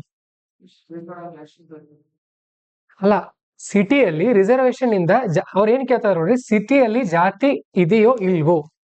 ನೀವು ಈಗ ಇದೆ ಅನ್ನೋದಕ್ಕೆ ರಿಸರ್ವೇಶನ್ ಅಂತ ಹೇಳ್ತಾ ಇದೀರಿ. ಸೊ ಅದ್ ಸಿಟಿನಲ್ಲಿ ಯಾರಿಗೆ ಹೇಗೆ ಗೊತ್ತಾಗತ್ತೆ ನನಗೆ ಅರ್ಥ ಆಗ್ತದೆ. ಅದ್ ಎಕ್ಸಾಂಪಲ್ ಕೊಡ್ಬೋದು ಇನ್ನು. ಹೇಗಂದ್ರೆ ಈಗ ಫಾರ್ ರೆಂಟ್ಗೋಸ್ಕರ ಏನ್ ನೋಡ್ತಾರೆ? ಕಾಸ್ಟ್ ಕೇಳ್ತಾರೆ ಇನ್ನೂ ಕೂಡ. ಆಮೇಲೆ ಅಂತರ್ಜಾತಿ ವಿವಾಹಗಳು ಇವೆ, ಬಟ್ ಆದ್ರೂ ಕೂಡ ಮನೇಲಿ ಹೋಗ್ತಾರ ಎಲ್ಲ ಕಡೆ? ಅದಿಲ್ಲ. ಅದು ಪಾಸಿಟಿವ್ ಒಳಗೂ ಬರುತ್ತೆ, ನೆಗೆಟಿವ್ ಒಳಗೂ ಬರುತ್ತೆ ಇನ್ನೂ ಕೂಡ ಅಂತರ್ಜಾತಿ ವಿವಾಹ. ಅದ್ರದೊಂದು ರೀಲ್ ಇದೆ, ನೋಡ್ಬೇಕು ನೀವು. ತುಂಬಾ ವಿಚಿತ್ರ ಇವೆಲ್ಲ. ಮತ್ತೇನ್ ಹೇಳ್ಬೋದು? ಹಾ, ಗುಡಿಗಳ ಒಳಗಡೆ, ಹಾ, ದೇವಾಲಯಗಳ ಒಳಗಡೆ ಸಿಟಿನಲ್ಲಿ ಆಗಿತ್ತಾ? ಹಾ, ಟೆಂಪಲ್ಗಳು ಕೂಡ ಅನ್ಬಹುದು. ಒಂದು 3 ಪಾಯಿಂಟ್ಸ್ ನಮಗೆ ಈಗ ಸಿಕ್ತು ವಿದೌಟ್ ರಿವಿಷನ್. ಇನ್ನು ರಿವಿಷನ್ ಮಾಡ್ಕೊಂಡು ಇನ್ನೂ ಚೆನ್ನಾಗಿ ಹೇಳ್ಬೋದಾ? ಸರಿ, ಆ ತರ. ಮತ್ತು ಹಾ, ಇನ್ನೂ ಒಂದು ಏನಂತ ಅಂದ್ರೆ, ಜಾತಿ ವ್ಯವಸ್ಥೆ ಇದೆ ಅನ್ನೋದಕ್ಕೆ ಅವ್ರವ್ರ ಜಾತಿಯ ಸಂಘಟನೆಗಳನ್ನ ಮಾಡ್ಕೊಂಡಿರ್ತಾರೆ ಎಲ್ರು. ಲಿಂಗಾಯತ, ನಮ್ಮ ಲಿಂಗಾಯತ ಹಾಸ್ಟೆಲ್ಗಳಂತ ಇರುತ್ತೆ, ಲಿಂಗಾಯತರ ವಿದ್ಯಾರ್ಥಿಗಳಿಗೆ ಮಾತ್ರ ಹಾಸ್ಟೆಲ್ ಮಾಡ್ತಾರೆ ಅಲ್ಲಿ. ಕುರುಬರದೊಂದಿರುತ್ತೆ, ಬ್ರಾಹ್ಮಣರದೊಂದಿರುತ್ತೆ, ಎಲ್ಲ ಇರುತ್ತೆ ನೋಡ್ರಿ. ಇದರಿಂದ ಜಾತೀಯತೆ ಇನ್ನೂ ಹೆಚ್ಚಾಗ್ತಾ ಇದೆ, ಪ್ರಬಲವಾಗ್ತಾ ಇದೆ ಅಂತ ಹೇಳ್ಬಹುದು. ನೋಡ್ರಿ, 4 ಪಾಯಿಂಟ್ ಇಲ್ಲೇ. UPSC ಅಂದ್ರೆ ಜನರಲ್ ಎಕ್ಸಾಮ್, ಗೊತ್ತಿರ್ಲಿ. ನೆಕ್ಸ್ಟ್ ಪಾಯಿಂಟ್ ಪ್ರಶ್ನೆ, critically examine the challenges of demographic transition in contemporary India. ಇವತ್ತಿನ ಭಾರತದಲ್ಲಿ ಡೆಮೋಗ್ರಾಫಿಕ್ ಟ್ರಾನ್ಸಿಷನ್ ಅಂತ ಅಂದ್ರೆ, ಎಸ್, ಜಾತೀಯತೆ ಇನ್ನೊಂದು. ರಾಜಕೀಯ ತಗೊಳ್ಬೋದಲ್ಲ, ರಾಜಕಾರಣಿಗಳು ಇನ್ನೂ ಅವ್ರವ್ರ ಜಾತಿಯವ್ರು ಹಿಡ್ಕೊಳ್ತಾರೆ. ಈಗ ಮುಸ್ಲಿಮ್ಸ್ ಹೆಚ್ಚಿರೋ ಕ್ಷೇತ್ರದಲ್ಲಿ ಯಾರಿಗೆ ಕೊಡ್ತಾರೆ ಟಿಕೆಟ್? ಮುಸ್ಲಿಮರಿಗೆ ಕೊಡ್ತಾರೆ. ಮತ್ತೆ ಹಿಂದೂಗಳು ಹೆಚ್ಚಿರೋ ಕಡೆ ಹಿಂದೂಗಳಿಗೆಲ್ಲ ಕೊಡ್ತಾರೆ. ಆ ತರ ಒಬ್ಬೊಬ್ಬರು ರಾಜಕಾರಣಿಗಳು ಓಪನ್ ಆಗಿ ಹೇಳ್ತಾರೆ, ನಿಮ್ಗೆ ಓಟೇ ಬೇಡ ಹೋಗ್ರಿ ಅಂತಾರೆ ಅವ್ರು. ಯಾಕೆ? ಅಲ್ಲಿ ಏನಿರುತ್ತೆ, ಅವ್ರ ಜಾತಿಯವ್ರು ಹೆಚ್ಚಿರ್ತಾರೆ. ಈ ತರ ಎಲ್ಲ ಆಗ್ತಾ ಇರತ್ತೆ. ಹಾ, ಇದು ನೋಡ್ರಿ, ಭಾರತದಲ್ಲಿ ಡೆಮೋಗ್ರಾಫಿಕ್, ಇದು ಚಾಪ್ಟರ್ ಇದೆ ನಮಗೆ, ಡೆಮೋಗ್ರಫಿ ಅಂತ ಹೇಳಿ, ಜನಸಂಖ್ಯೆ ಬಗ್ಗೆ. ಅದಕ್ಕೋಸ್ಕರ ನೇರವಾಗಿ ಪ್ರಶ್ನೆ ಬಂದಿದೆ ಇದು. ಹೇಳ್ರಿ ಏನಾಗ್ತಾ ಇದೆ ಇಲ್ಲಿ? Critical examine the challenges of demographic transition in contemporary India. ಏನ್ ಹೇಳ್ತಾರೆ ಮೊದಲು ಪ್ರಶ್ನೆ ಅರ್ಥ ಮಾಡ್ಕೊಳ್ಬೇಕು ಚೆನ್ನಾಗಿ, ಗಡಿಬಿಡಿ ಮಾಡಬಾರ್ದು. ಕ್ರಿಟಿಕಲಿ ಎಕ್ಸಾಮೈನ್, ಚೆಕ್ ಮಾಡ್ರಿ ಅಂತ ಹೇಳ್ತಾ ಇದ್ದಾರೆ. ಏನು ಚಾಲೆಂಜಸ್ ಅಂದ್ರೆ ಏನ್ ಕೇಳ್ತಾ ಇದಾರೆ ಇಲ್ಲಿ? ಸವಾಲುಗಳು, ಏನೇನ್ ಸಮಸ್ಯೆ ಇದೆ ಯಾವುದಕ್ಕೆ? ಡೆಮೋಗ್ರಾಫಿಕ್ ಟ್ರಾನ್ಸಿಷನ್ ಇನ್ ಕಂಟೆಂಪ್ರರಿ ಇಂಡಿಯಾ. ಇವತ್ತಿನ ಭಾರತದಲ್ಲಿ ಏನ್ ಜನಸಂಖ್ಯೆ ಇದೆಯಲ್ಲ, ಈ ಒಂದು ಇದರಿಂದ ಉಂಟಾಗ್ತಾ ಇರುವಂತ ಸವಾಲುಗಳು ಏನೇನು ಹೇಳ್ರಿ. ಮೊದಲೇದು ಏನ್ ದೊಡ್ಡ ಸಮಸ್ಯೆ ಯುವಕರದ್ದು? ಅನ್ಎಂಪ್ಲಾಯ್ಮೆಂಟ್, ನಿರುದ್ಯೋಗ ಅಲ್ವಾ? ನೋಡಿ, ಡೆಮೋಗ್ರಾಫಿಕ್ ಟ್ರಾನ್ಸಿಷನ್ ಆಗ್ತಾ ಇದೆ, ಯುವಕರ ಸಂಖ್ಯೆ ಹೆಚ್ಚಾಗಿದೆ. ಹಾಗಾಗಿ ಮೊದಲೇದು ಕಾರಣ ಸಮಸ್ಯೆ ನಿರುದ್ಯೋಗ. ಆಮೇಲೆ ಇವರಿಗೆ ಯಾಕೆ ನಿರುದ್ಯೋಗ ಆಗಿದ್ದಾರೆ? ಇವರು ಸ್ಕಿಲ್ಗಳಿಲ್ಲ ಇವ್ರ ಬಳಿ. ಮತ್ತೆ ಏನಾಗ್ತಾ ಇದೆ? ಹಿರಿಯ ನಾಗರಿಕರ ಸಂಖ್ಯೆ ಹೆಚ್ಚಾಗ್ತಾ ಇದೆ ಭಾರತದಲ್ಲಿ. ಸೊ ಅದು ಕೂಡ ಹೆಲ್ತ್ ಕೇರ್, ಅವ್ರದ್ದು ಕೂಡ ಕಾಳಜಿ, ಅವು ಕೂಡ ಒಂದು ಸವಾಲುಗಳಾಗಿದೆ ಭಾರತದಲ್ಲಿ. ಮುಂದೆ ಒಂದು 3 ಪಾಯಿಂಟ್ ಅನ್ನ ನಾವು ಹೇಳ್ಬಹುದು ಈಗ ಸದ್ಯಕ್ಕೆ. ಸರಿ, ನೆಕ್ಸ್ಟ್ ಆನ್ಸರ್ ಹಾಕಿದ್ದೀನಿ ನಾನು, ಆಮೇಲೆ ಚೆಕ್ ಮಾಡ್ಕೊಡ್ರಿ ಅವನ್ನ. ನೆಕ್ಸ್ಟ್ ಕ್ವಶನ್ ನಂಬರ್ 20 ನೋಡಿ. Evaluate impact of globalisation on Indian youths with reference to social. 5 marks ಅಲ್ಲ, 5 ಇಲ್ಲ, ಅದು ಒಂದು 3.5 ಮಾರ್ಕ್ಸ್, ಒಂದು 3 ಮಾರ್ಕ್ಸ್ ಇಲ್ಲಿ ಕೇಳ್ತಾರೆ. ಪೊಲಿಟಿಕಲ್ ಒಂದು 3, ಎಕನಾಮಿಕ್ ಒಂದು 3, ಕಲ್ಚರ್ ಒಂದು 3, 3 4 12 ಆಯ್ತು. ಇದಕ್ಕೊಂದು ಸೇರಿಸ್ಬಿಡ್ರಿ. ಈ ತರ ಕೇಳಿದ್ದಾರೆ. 15 ಮಾರ್ಕ್ಸ್ ನ ಪ್ರಶ್ನೆ ಇದು. ಅಂದ್ರೆ evaluate the impact of globalisation, ಜಾಗತೀಕರಣದಿಂದ ಭಾರತೀಯ ಯುವಕರ ಮೇಲೆ ಹೇಗೆ ಪರಿಣಾಮ ಬೀರ್ತಾ ಇದೆ, ಸಾಮಾಜಿಕವಾಗಿ, ರಾಜಕೀಯವಾಗಿ, ಆರ್ಥಿಕವಾಗಿ ಮತ್ತು ಸಾಂಸ್ಕೃತಿಕವಾಗಿ. ಹೇಳ್ರಿ, ನಾವ್ ಏನ್ ಮಾಡ್ಬೋದು, ಸಾಮಾಜಿಕ ಮತ್ತು ಸಂಸ್ಕೃತಿಯನ್ನ ಮಿಕ್ಸ್ ಮಾಡ್ಬೋದು. ಎರಡು ಸಪರೇಟ್ ಬರೆಯೋಕ್ ಆಗಲ್ಲ, ಸ್ವಲ್ಪ ಕಷ್ಟ ಆಗುತ್ತೆ, ಹೌದಲ್ಲ? ಈಗ ಸಮಾಜ ಅಂದ್ರೆ ಮದುವೆ ಅನ್ನೋದು ಸಂಸ್ಕೃತಿನೂ ಹೌದು, ಸಮಾಜನೂ ಕೂಡ ಹೌದು. ಹೇಳ್ರಿ, ಮೊದಲೇದೇನಿಲ್ಲ, ಮತ್ತೆ ಇಂಟರ್ ಕಾಸ್ಟ್ ಮ್ಯಾರೇಜಸ್ ಆಗ್ತಾ ಇದಲ್ಲ, ಯಾಕೆ ಆಗ್ತಾ ಇದೆ ಇವು? ಅದು ಕೂಡ ಒಂದು ಪ್ರಭಾವ, ಗ್ಲೋಬಲೈಸೇಷನ್, ಜಾಗತೀಕರಣದ ಒಂದು ಪ್ರಭಾವ ಅಂತ ಹೇಳ್ಬಹುದು. ಮತ್ತೆ ಡೈಲ್ಯೂಷನ್ ಅಂತೀರಿ, ಕಲ್ಚರ್ ವೈವಿಧ್ಯತೆ, ಮತ್ತೆ ಡ್ರೆಸ್. ಡೈಲ್ಯೂಷನ್ ಆಫ್ ಕಲ್ಚರ್ ಅಂದ್ರೆ ವಿಶಾಲ ಮನೋಭಾವ ಬರ್ತಾ ಇದೆ. ಮತ್ತೆ ಡ್ರೆಸ್ ಕೂಡ ಚೇಂಜ್ ಆಗ್ತಾ ಇದೆ. ವರ್ಕಿಂಗ್ ನೇಚರ್ ಕೂಡ ಬದಲಾಗ್ತಾ ಇದೆ ಅವ್ರದ್ದು, ಸಾಮಾಜಿಕವಾಗಿ ವರ್ಕ್ ಫ್ರಮ್ ಹೋಮ್ ಇರಬಹುದು. ಆಮೇಲೆ ಹೆಣ್ಮಕ್ಳು ಕೂಡ ಕೆಲಸ ಮಾಡ್ಬೋದು ಅನ್ನುವಂಥದ್ದು ಒಂದು ಮನಸ್ಥಿತಿ, ಅದು ಕೂಡ ಬರ್ತಾ ಇದೆ ಯುವಕರಲ್ಲಿ, ಅದನ್ನ ಹೇಳ್ಬಹುದು. ರಾಜಕೀಯವಾಗಿ ಗ್ಲೋಬಲೈಸೇಷನ್ ಇಂದ ಪ್ರೊಟೆಸ್ಟ್ ಗಳನ್ನ ಮಾಡ್ತಾ ಇದಾರೆ ಅವ್ರು. ಇತ್ತೀಚೆಗೆ CJP ಪ್ರೊಟೆಸ್ಟ್ ನಡೆದಿದೆ, ಅದನ್ನು ಕೂಡ ನೀವು ಎಕ್ಸಾಂಪಲ್ ಕೊಡ್ಬೋದು. ಜಗತ್ನಲ್ಲಿ ಬೇರೆ ಬೇರೆ ಕಡೆ ನಡೀತಾ ಇರುವಂತ ಹೋರಾಟಗಳಿಂದ ಸ್ಫೂರ್ತಿಯನ್ನ ಪಡೆದಿದೆ ಅಂತ ಹೇಳ್ಬಹುದು. ಆರ್ಥಿಕವಾಗಿ, ಎಕನಾಮಿಕಲಿ ಹೇಳ್ರಿ ನೋಡೋಣ, ಏನ್ ಮಾಡ್ತಾ ಇದಾರೆ ಇವತ್ತಿನ ಯುವಕರು? ಅವ್ರದ್ದು ಸ್ಪೆಂಡಿಂಗ್ ಹೇಗಿದೆ ನೋಡ್ರಿ. ಅವ್ರ ಸ್ಪೆಂಡಿಂಗ್ ಜಾಸ್ತಿ, ಸೇವಿಂಗ್ಸ್ ಮಾಡ್ತಾ ಇಲ್ಲ ಯುವಕರು. ಇವತ್ತಿನ ಯುವಕರು ಸೇವಿಂಗ್ಸ್ ಮಾಡ್ತಾ ಇಲ್ಲ. ಅಪ್ಪ ಅಂತೂ ಮನೆ ಕಟ್ಟಿದ್ದಾರೆ, ನಾವು ಆರಾಮಾಗಿ ಖರ್ಚು ಮಾಡೋಣ ಅಂತ ಖರ್ಚು ಮಾಡ್ಕೊಂಡು ಪ್ರವಾಸ ಮಾಡ್ತಾ ಇದಾರೆ ಅವರು, ಎಕನಾಮಿಕಲಿ. ಮತ್ತೆ ಉದ್ಯೋಗ, ಎಂತ ಉದ್ಯೋಗ ಅರಸಿ ಹೋಗ್ತಾ ಇದ್ದಾರೆ, ಅವ್ರಿಗೆ ಇಷ್ಟ ಅವ್ರು ಯಾವ ಸ್ಕಿಲ್ ಇದೆ ಅದನ್ನ ತಗೊಂಡು ಹೋಗ್ತಾ ಇದಾರೆ ಅವರು. ಮನೆಯವ್ರು ಹೇಳಿದ್ದೇ ಮಾಡ್ಬೇಕಂತಾನು ಇಲ್ಲ, ಚೇಂಜಸ್ ಆಗ್ತಾ ಇದೆ ಇವೆಲ್ಲ. ಮತ್ತೆ ಜೆಪ್ಟೋ, ಈ ಝೊಮ್ಯಾಟೊ, ಫ್ಲಿಪ್ಕಾರ್ಟ್, ಅಮೆಝಾನ್ ಇವುದ್ರಿಂದನೂ ಉದ್ಯೋಗದ ಮಾದರಿಯಲ್ಲಿ ಬದಲಾವಣೆಗಳಾಗಿವೆ, ಹೌದಾ? ಪಾಲಿಟಿಕಲಿ ಇನ್ನೊಂದ್ 2 ಪಾಯಿಂಟ್ ಜನರೇಟ್ ಆಗಬೇಕು, ನಂಗೂ ನೆನಪು ಬರ್ತಾ ಇಲ್ಲ.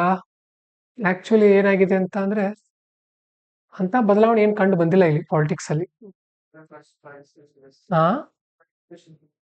ವಿಮೆನ್ ಪಾರ್ಟಿಸಿಪೇಷನ್ ಅಂತ ಹೇಳ್ಬಹುದು. ಮಹಿಳೆಯರು ಕೂಡ ರಾಜಕೀಯವಾಗಿ ಇತ್ತೀಚೆಗೆ ಧ್ವನಿ ಎತ್ತುತ್ತಾ ಇದ್ದಾರೆ ಅಂತ ಹೇಳ್ಬಹುದು.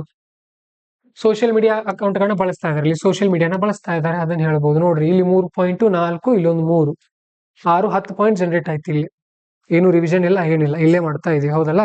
ಸೊ ಹಾಗಾಗಿ ಏನಂತ ಅಂದ್ರೆ, UPSC ಮೇನ್ಸ್ ಪ್ರಶ್ನೆ ಪತ್ರಿಕೆ ಅನ್ನೋದೇನಿರುತ್ತಲ್ಲ, ರಿವಿಷನ್ ಮುಖಾಂತರ ಚೆನ್ನಾಗಿ ಮಾಡ್ಕೊಂಡು ಹೋದ್ರೆ ಬರಿಬಹುದು ನಾವ್ ಇದಕ್ಕೆ.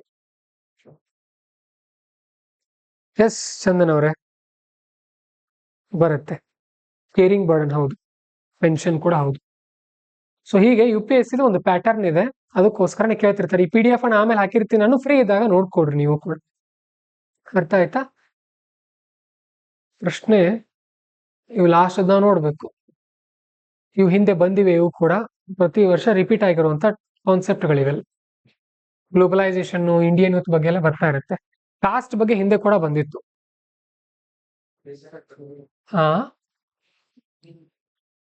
ಕಾಸ್ಟ್ ಬಗ್ಗೆ ಹಿಂದೆ ಬಂದಿತ್ತು, ಇತ್ತೀಚೆಗಿಲ್ಲ, ತುಂಬಾ ಹಿಂದೆ ಬಂದಿತ್ತು. ಜಾತಿ ವ್ಯವಸ್ಥೆ ಬಗ್ಗೆ ನೇರವಾದ ಪ್ರಶ್ನೆ ಬಂದಿತ್ತು, ಬರ್ತಾ ಇರುತ್ತೆ. ಐಡಿಯಾ ಸಿಗ್ತಾ ಒಂದು. ಇದು GS 1 ಪೇಪರ್. ಇದೇ ತರ ನಾವು ಏನ್ ಮಾಡೋಣ ಅಂತ ಅಂದ್ರೆ, ನಾಳೆ GS 2 ಪೇಪರು, ನಾಡ್ದು GS 3, ಆಚೆ ನಾಡ್ದು GS 4 ಅನ್ನ ನೋಡೋಣ. ಒಂದು ಟ್ರೆಂಡ್ ಇದೆ ಇಲ್ಲಿ, ನಿಮಗೆ ಇಷ್ಟ ನೋಡಿ. UPSC ಮೇನ್ಸ್ ಅಂದ್ರೆ ಹೆಚ್ಚು ಪಾಯಿಂಟ್ಸ್, ವೇಗವಾದ ಬರವಣಿಗೆ. ಹೆಚ್ಚು ಪಾಯಿಂಟ್ಸ್ ಇರಬೇಕು, ವೇಗವಾಗಿ ಬರಿಬೇಕು ನೀವು. ಅದು ಯಾವಾಗ ಬರುತ್ತಂದ್ರೆ, ನಿಮ್ಮ ಬಳಿ ಒಂದು ಶಾರ್ಟ್ ನೋಟ್ಸ್ ಇದ್ದಾಗ, 1 ವರ್ಷ ನೀವು ಚೆನ್ನಾಗಿ ಓದಿದಾಗ ಈ ಸಬ್ಜೆಕ್ಟ್ಗೆ ಬರುತ್ತೆ, ಮಾಡ್ಬೋದು. ಅರ್ಥ ಆಯ್ತಾ? ಮಾಡ್ಬೋದಾ? UPSC ಮೇನ್ಸ್ ಸಾಲ್ವ್ ಮಾಡ್ಬೋದಾ? ಯಾವ್ದು ಈಸಿ ಅನ್ಸುತ್ತೆ ನಿಮ್ಗೆ, ಮೇನ್ಸೋ ಪ್ರಿಲಿಮ್ಸೋ? ಮೇನ್ಸ್ ಈಸಿ, ಗೊತ್ತಿರಲಿ. ಮೇನ್ಸ್ ಈಸಿನೇ ಇದೆ, ಬಟ್ ಇರೋ ನಿಜವಾದ ಹೋರಾಟ ಎಲ್ಲಿದೆ? ಪ್ರಿಲಿಮ್ಸ್ ಅಲ್ಲಿ. ಸರಿನಾ? ಸೊ ಇದರಲ್ಲಿ ಟೋಟಲ್ 20 ಪ್ರಶ್ನೆಗಳಿದ್ವು. 20ರಲ್ಲಿ ಒಂದು 3 ಪ್ರಶ್ನೆಗಳು ನೋಡ್ರಿ, ಸ್ವಲ್ಪ ಕನ್ಫ್ಯೂಸಿಂಗ್ ಇವೆ ಹೊಸ ವಿದ್ಯಾರ್ಥಿಗಳಿಗೆ. ಯಾರು ಸೀನಿಯರ್ಗಳಿದ್ದಾರೆ 20 ಪ್ರಶ್ನೆನ ಅಟೆಂಡ್ ಮಾಡೋ ಲೆವೆಲ್ ಇದೆ. ಫಸ್ಟ್ ಡಿಫಿಕಲ್ಟ್ ಏನಿಲ್ಲ, 100ರಿಂದ 120 ಅಂಕಗಳನ್ನ ತಗೊಳ್ಬಹುದು. ಟಾಪರ್ಗಳು ಎಷ್ಟು ತಗೊಳ್ತಾರೆ ಅಷ್ಟನ್ನು. ಸ್ವಲ್ಪ ಬರವಣಿಗೆ ಸಾಮರ್ಥ್ಯ ಬೇಕು ಎಕ್ಸಾಮ್ ಅಲ್ಲಿ, ಅದನ್ನ ನೀವೇ ಡೆವಲಪ್ ಮಾಡ್ಕೊಳ್ತೀರಿ. ಆನ್ಲೈನ್ ಅವ್ರಿಗೆ ಅರ್ಥ ಆಯ್ತಾ? ಒಂದು ಐಡಿಯಾ ಸಿಗ್ತಾ ಇದ್ರ ಬಗ್ಗೆ ಆನ್ಲೈನ್ ವಿದ್ಯಾರ್ಥಿಗಳು ತಿಳಿಸಿ. ಚಾಯ್ಸ್ ಇರಲ್ಲ, 20 ಪ್ರಶ್ನೆ ಎಲ್ಲ ಗೊತ್ತಿರೋದಿರುತ್ತೆ. ನ್ಯೂಸ್ ಪೇಪರ್ ಬೇಸ್ಡ್ ಪ್ರಶ್ನೆಗಳು GS. ಆನ್ಲೈನ್ ಅವ್ರು ಹೇಳ್ರಿ ಎಸ್ ಅಂತ ಹೇಳ್ರಿ ಅರ್ಥ ಆಗಿದ್ರೆ. ನಾಳೆ ಇದೇ ತರ GS2 ಪೇಪರ್ ಅನ್ನ ಒಂದ್ಸಾರಿ ನೋಡ್ಕೊಳ್ಳೋಣ, ಹೇಗೆ ಬಂದಿವೆ ಪ್ರಶ್ನೆಗಳು ಅಂತ.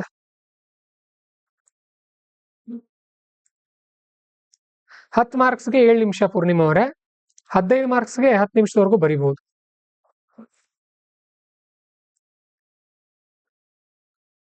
ಓಕೆ, ಸರಿ. ಹಾಗಿದ್ರೆ ನಾಳೆ ಕಂಟಿನ್ಯೂ ಮಾಡೋಣ.